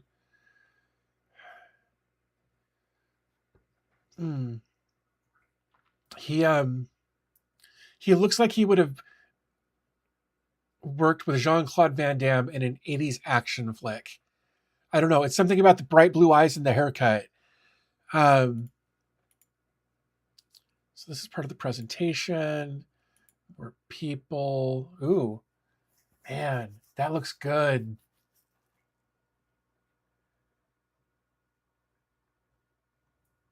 Yeah, no, Wes. Look, I'm aware that I can middle click. I've been doing it forever. Like I said, I built websites and user experience interface stuff for a long time. It just by default that should be target equals underscore blank in the href in the code, and based on I don't know what. Oops. Just says blog. They're using WordPress. There's literally a tick box in WordPress to open a link in a new tab. So yeah, that's again, it's just a nitpicky thing. I spent so long. Anytime you spend a really long time in a certain industry, when you see somebody else do it, and even if everything else on this page was perfect, they screwed up that one thing, and I can't let it go. But anyway, this looks really good. This looks familiar. It kind of has a Microsoft Google thing that I dig. And then there's more people. We've got an SVG there, some PNG. Oh, hold on. Wait, go back. Okay, so we've got, dude, this actually looks really good. Man. All right. And then we're back through. Well, that's good. I really dig that. Actually, want to see what Euro Office, what is it? Key features, works with all kinds of stuff here. Is based on the only Office open source code base. This base is being extensively reviewed and cleaned up with the goal of making it easy to build and contribute to.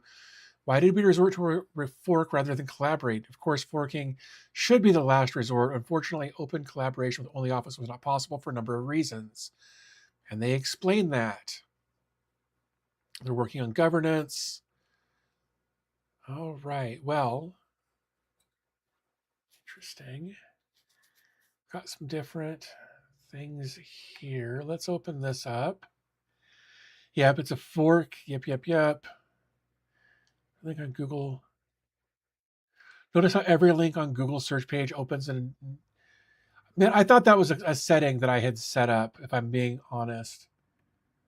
I thought that opening in a new tab was a setting that I had. I didn't realize that was a standard thing. Web apps, that's where we are. Hey, JD's here. Glad to have you, man. Lynn says, I'm not a big fan of Office app user anymore. I use LibreOffice now that I've switched to Linux. That's fair. Man, wouldn't it be a bitch? I spent all these years kind of trash talking Nextcloud, and then they do something like this, where they take only Office or whatever and fork it and make it something that I would actually use. Okay, well, I will definitely have to keep eyes on that. Just got back from Micro Center for a few new Pi Zeros. If you want to hear about only Office, I'll probably switch back to LibreOffice. Yeah, they actually talk about it a little bit. Where'd it go? Only Office is a Russian company, despite many attempts to hide this, and nearly all developers reside in Russia. Open source is a global effort, but current political situation makes collaboration hard and trust difficult to earn, especially when development is not as transparent as open. A lot of users and customers require software that is not potentially influenced or controlled by the Russian government. I think we could add other countries to that as well, but I understand what they're saying. Let's see. They're aiming for a zero training required to mode from Microsoft to Euro Office. Hope it will be like that. Just hope where I work, it could save $1.2 million a year in licenses. Holy crap, dude. That's crazy.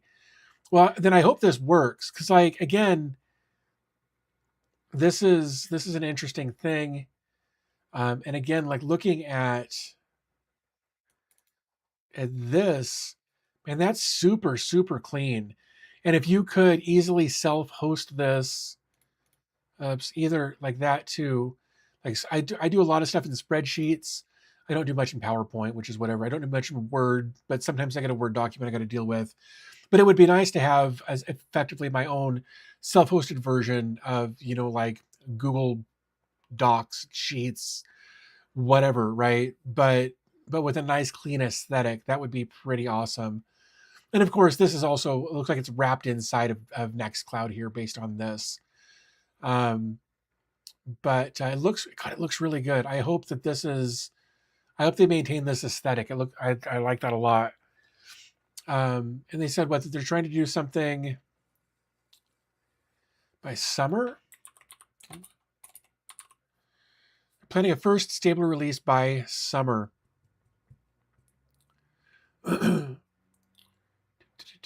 I switched from Nextcloud to OwnCloud because of the mobile auth experience on Nextcloud. Yeah, I've spent a lot of time complaining about Nextcloud. The biggest challenge with any Office competitor is Excel. The large spreadsheets, think 100,000 rows, and heavy macro-based workbooks just choke on those products. I believe that. I don't do I do very basic budgeting with Excel or Google Sheets, I guess. So I've never actually run into that, but I 100% believe, especially with what you do, Collins, that you deal with that kind of stuff quite a bit. But I don't. So I think this would be great if it actually played out well, because I would love to have the ability to leave all of the Google Doc stuff as well. Um, One second, I'm gonna grab this. Riku, kitty, kitty, kitty, kitty, kitty, kitty. Come here, good girl. Hi, come here, Riku. Oh, come here, dork. All right. So earlier you saw Ember, and this is Riku, who looks just like her mom, who's very upset with me right now. Can you look up? Huh? Look. See, she's just got a little spot on her chin. Riku is the daughter of Ember. And they're very hard to tell apart, and they like to fight a lot, but like playful roughhousing. It's a lot of fun.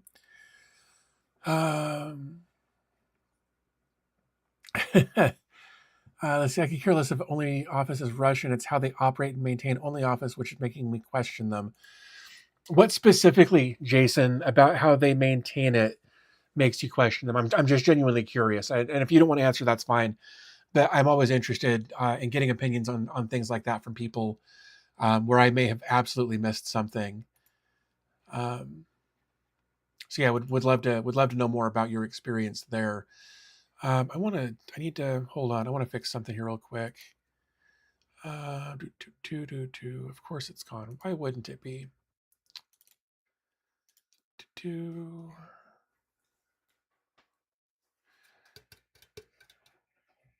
There it is. Image. Oops, geez, come on. Let's bring the ISO up a little bit to like 800. There we go. And then there we go. That way it's not quite as dark in here all of a sudden. Um, and there's Nubis. He's the one walking in right now. He and Riku don't get along very well. Uh, but that's a big ass fish. It is, yeah. There's actually two of them about that size in there. They're about 8 inches long, give or take. About 5 years old. Let's see. I moved on from Nextcloud, could never get it working, and found replacement, and that's what I use.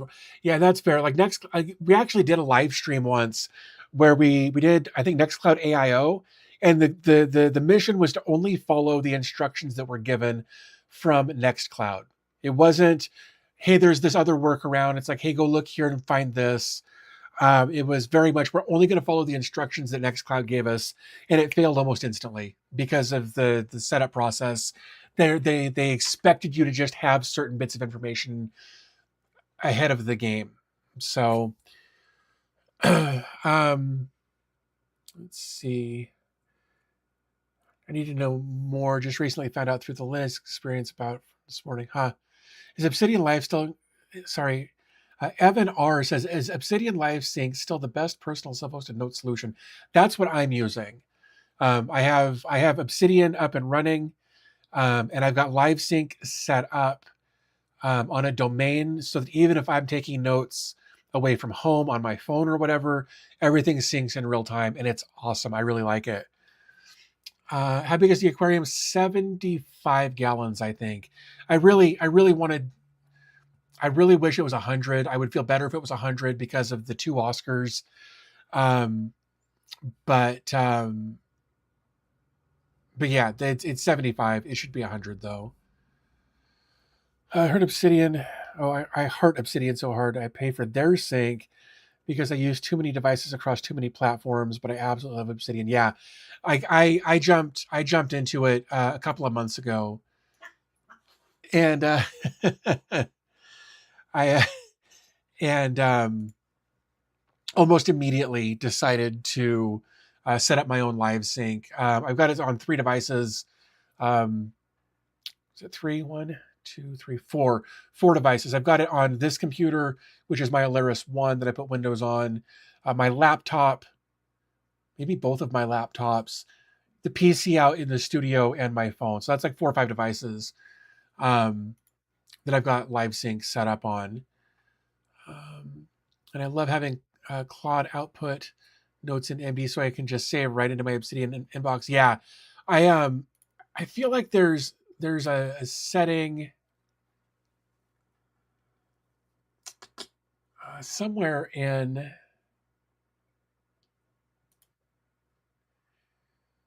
I feel like there's a setting somewhere over here in here where you can actually integrate AI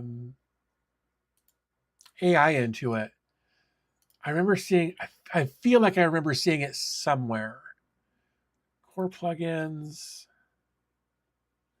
but I don't remember where it was. I feel like I saw it somewhere. Let me bring this over here. AI, that's daily notes, community plugins. Okay. Oh, so I was trying with Copilot. So I wonder if do browse Claude. Yeah, here we go. So yeah, you can absolutely. It looks like you can absolutely use several of these different things to tie Claude into this, like these MCP tools, text generation based on tag suggestions using Claude, OpenAI, all kinds of stuff in there. Securely connect Cloud Desktop to your Vault, semantic search templates, and file management capabilities. I should probably do that if I'm being completely honest. I'll have to look into that later, though. But it's an interesting idea. Oops, minimize all of that. Camera, there we go. Using Joplin at the moment with a self-hosted sync layer. That's cool. I still use Memos because of someone. Dude, I loved Memos for a while. I went through so many different note-taking applications for a while, and I don't know. I think it gave me a false sense of productivity of having of trying all of these different things. If I'm trying all these different note-taking applications, I must be doing something with them. I was not. I am now. I'm doing a lot better with Obsidian than I have in a long time. But yeah, it's still a matter of actually having to do stuff with it. Still using Post-its, the physical yellow ones. Dude, there's nothing wrong with that. Right there, man. I'm with you. I didn't write this one, but I still use them. There's no good note-taking application. They all suck or missing something you want. Notion's great, but it's too much customization. I've looked at Notion a little bit. Not enough to know anything about it, if I'm honest. But let's see, pricing. I know there's a free version, and I'll get to that here in just a moment. But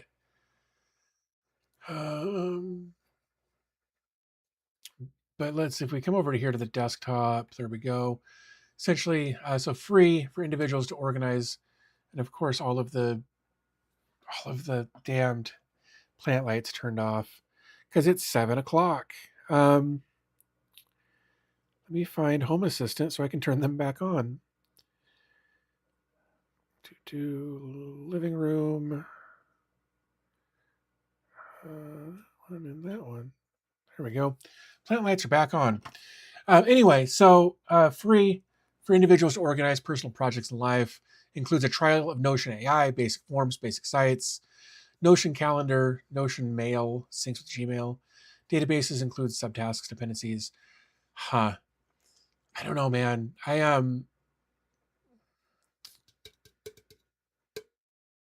Is Notion, again, I know some people use it, obviously, but I don't know anything about it really, as far as about how it works. It looks like it's got some sort of project management. Notion is a lifestyle. That's funny. I don't do automations in Home Assistant. My entire life is an automation in Home Assistant. See, you're not using Post-its. It's peaks performance. Don't rip them from the bottom. The top part gets curled up. Rip them from the side. Yeah. So it was actually the person who's managing two of my meds who gave me this. So I will pass that along to her next time I see her.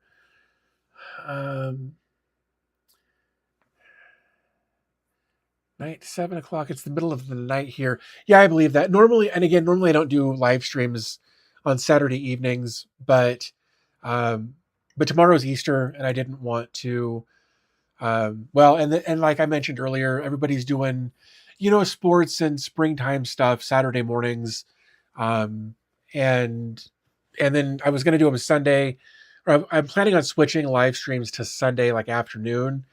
But tomorrow is Easter, and I didn't want to not do a live stream this week. So I decided to do one Saturday evening, Sunday morning, whatever, and we'll see how it goes. Like, it's been going well. I've been really happy with everybody who's been hanging out. Vaz says 2:01 in the morning here. Now I'm wide awake again. Got my second wind. Bro, I hate that so much, because you'll get that second wind and you'll taper off a little bit and you'll go home, and then either you'll get your third wind or you'll be too tired to sleep. And that's the one that kills me when it happens. But I don't remember the last time I was up that late without being chemically altered. And I don't like being up that late, even if I am chemically altered, because the next day sucks, especially when you've got a kid who needs help with everything all day long. But so I don't do a lot of that. But The wife and my 10-year anniversary is coming up, um, beginning of May, and we've got a hotel booked for 3 nights in Denver. So we're gonna go party hard in Denver for a couple of days for our 10-year anniversary, and so we're excited about that. Oh, let's see. I'll pay the price later on. Yeah, I believe that. Cypher says the Notion's big downside is that nodes are online only and no local copy. That was my biggest concern about it. Because like even with this, because they say they've got like an app, right? Like damn it, come here. Where is it? Get Notion free product. For some reason, I thought I saw something about there being like a Windows app. Maybe it was, yeah, desktop apps for Mac and downloads for Windows. But this is just what a wrapper for their online interface, basically. Is that am I understanding that right, Cypher? I want to control my stuff. I don't want my house turning against me. I use the Home Assistant mostly for turning on the home PC if I need to remote in for something. That's fair enough. I like I said, we've got the plant lights on a 12-hour timer. Let me come back over to here. We've got a motion or a presence detector in our bedroom. So like if we come in the afternoon, or if we come into the room and it's like dark in there, the lights will automatically come on. There's all kinds of stuff that we do with that. Um, we get reminders.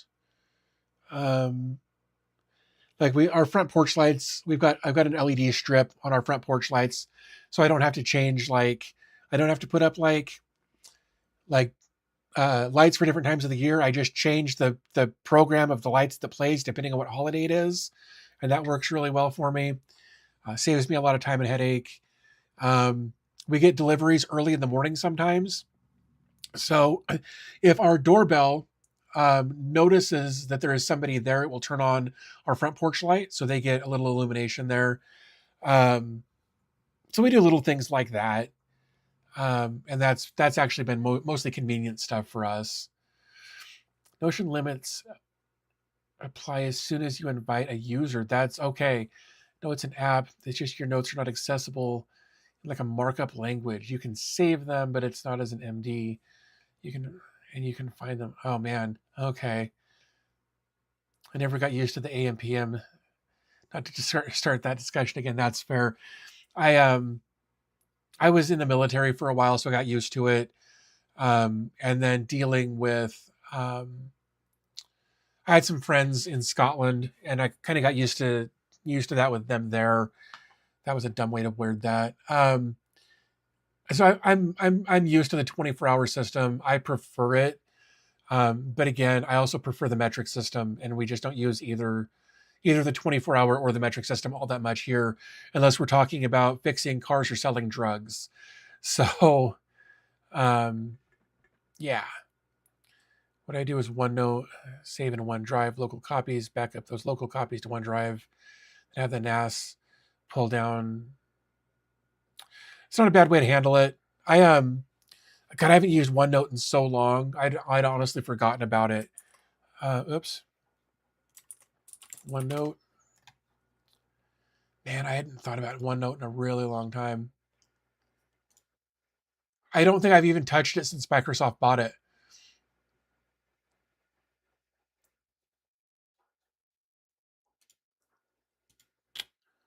Huh. Well, I'll be damned. You know what? I'm thinking of Evernote. I'm thinking of Evernote. I don't know. I got confused there. I was absolutely thinking Evernote. Yeah, that's the one that looks more familiar. Was Evernote here? Continue without accepting. Um, yeah, I used to use Evernote a lot, um, mostly for work stuff. But that's been a long time. OneNote's what I use at work, where Microsoft shops, so it's just easier. That's fair. Use the tools I'm given. OneNote's pretty good. I have some templates I use for weekly notes. doc meetings. That works pretty well then. I wish Google had a better solution because my Microsoft account is mainly for my Windows 11 license. Other than that, I'm G Suite boy. That's fair. I go out of my way every opportunity I get to not have a Windows 11 log or like a Microsoft login on my system, just because they're so intrusive as it is.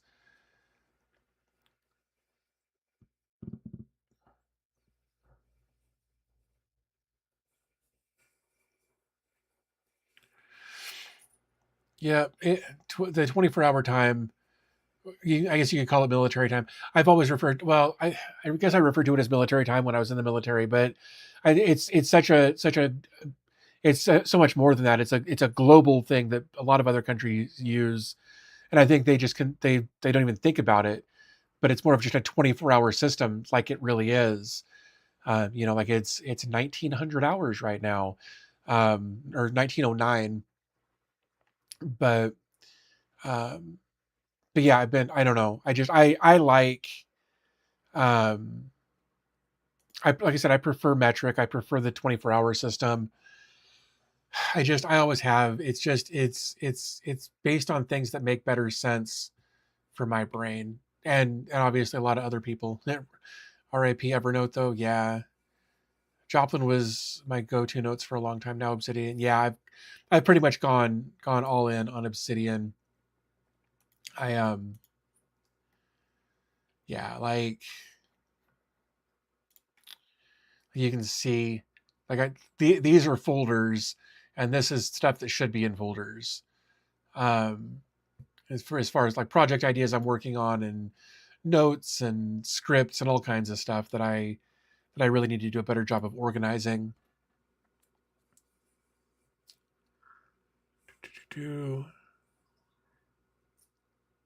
Once I got into 3D printing, I use metric a lot more. I believe that. Like there's yeah, like anything 3D printing is going to be metric. Um, is it not more easy to say 2300, but I struggle with is when AM and PM, I always have to Google it. Yeah. So my grandparents used to have this joke about AM and PM. AM is after midnight and PM is preceding midnight. I don't know if that'll help you at all, but that's how my grandparents explained it to me when I was very little. Was AM is after midnight. Um, Speaking of random, oh wait, is it not more easy to say 2300? Oh, speaking of random stuff, are you following the Artemis 2 mission? Um, I saw videos of the launch, but beyond that, I really haven't. I should. It's an interesting thing. I think they're going back to the moon, right? That's the whole plan. There is to go back to the moon. Artemis 2. Yep, halfway to the moon 11 hours ago.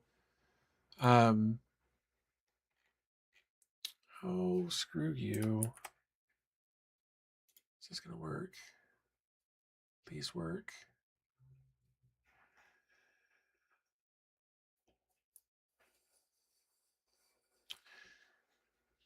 Let's see. Just around it. Oh, landing is Artemis 3. Okay. I just want to know who the help desk person was. They got to help with the Outlook problem. I did see that. Like I was actually making lunch, and my wife was like, "Did you see that they did even they can't even get their email to work in space and having to get tech support for that?" Phew, I wouldn't like that at all.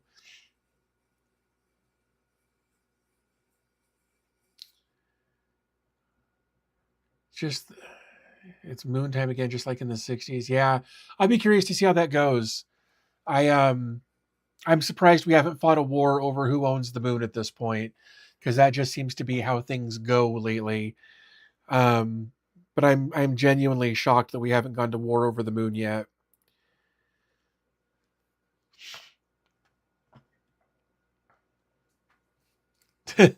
The best comment I saw on Reddit was, "Bro, Outlook doesn't even work here on Earth. Why would they send that into space?" That's a really good point. I hate the Microsoft suite so much. Like my wife has to use it for some of her work stuff, specifically Teams. And because she's in the medical field, there's a lot of HIPAA related stuff. So she has to get two separate auth codes to log into her Teams account every time she has a Teams meeting. And that usually involves some sort of a crisis. But we usually get through it. I'm sure they can send out a tech. The moon belongs to Peters, huh? There's a tree that cannot be owned by anyone like Antarctica. Yeah, I'd give it 6 months. Somebody will say that he wants his name on it, and then that will be like marking his territory. Um,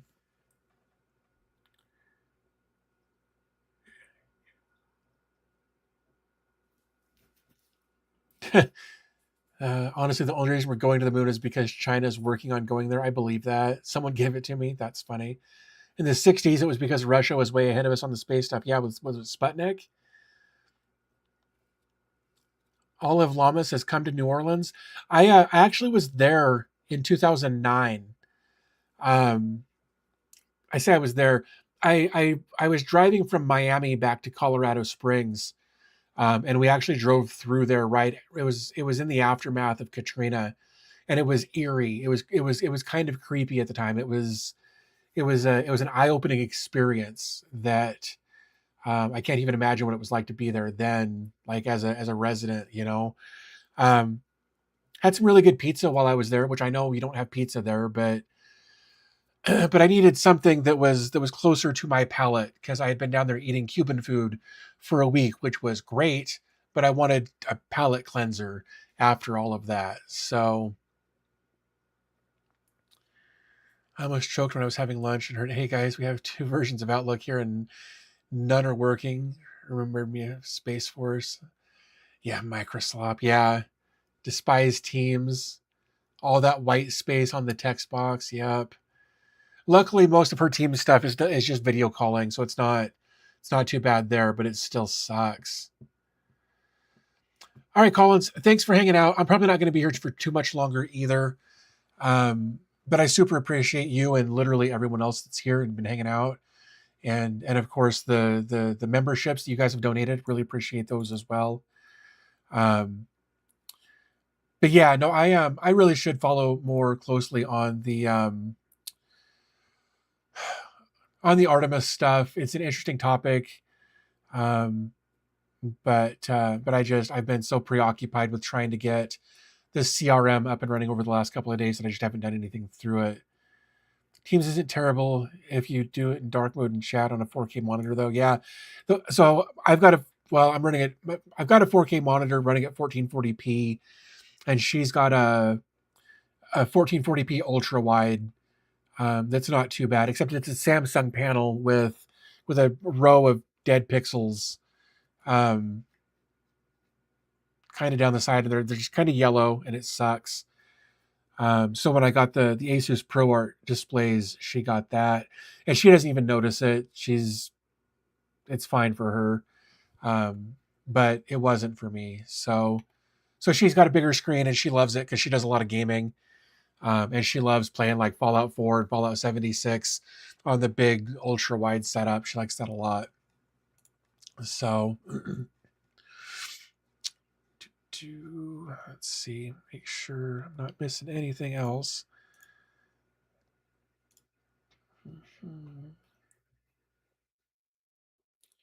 Don't show it because she'll see it all the time. I've pointed it out to her a couple of times and she's never noticed it. She's never said a word about it. A 27-inch vertical for 1/3 team, 1/3 Outlook, and 1/3 Obsidian. That's not a terrible idea. I would actually like to have a vertical over here to my left, just to have the third display. But I got to find something that would fit well there without taking up a huge amount of space, and then a stand to put it on. I just haven't done it yet, but I really should. Would be nice.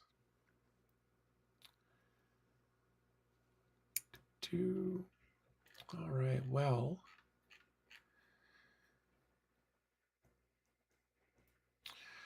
All right, guys. Well, I really, again, I want to say thank you for hanging out with me on your Saturday evening, Sunday morning. Super appreciate it.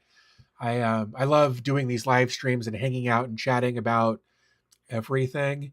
I actually learned quite a bit from you guys as far as what's going on and things I should look at. I'm actually pretty excited about the new Euro Office thing. I think that'll be a lot of fun. I'll have to dig around and maybe make a video about that, um, and acknowledge my disdain for Nextcloud and how they might change my mind with this. Um, no, JD, you're good, man. Don't even worry about it. Glad to have you here. Hopefully you're doing better. We haven't chatted in a while. I hope you're doing better as well. Um, but yeah, I think at this point I'm gonna go ahead and wrap this up. I'm gonna grab something to eat and go find a movie to end the day with. So, um, Peter, Sven, you're good, man. Um, don't even worry about it. I appreciate you popping in for a while and saying hi. If you guys want to give the video a thumbs up, if you haven't already, that'd be amazing. But yeah, I think I'm going to wrap this up. Like I said, find some dinner, find a movie, and just kind of hang out and relax for a bit. So I hope you guys have a good rest of your weekend and happy Easter to those of you who celebrate. I hope you enjoy your time with family or going to church or whatever it is you're planning on doing tomorrow. Um, but yeah, have a good weekend, and I'm sure that I will have um, at least one more video coming this week. I'm trying to do more about that. So yeah, have a great weekend. I'll talk to you soon.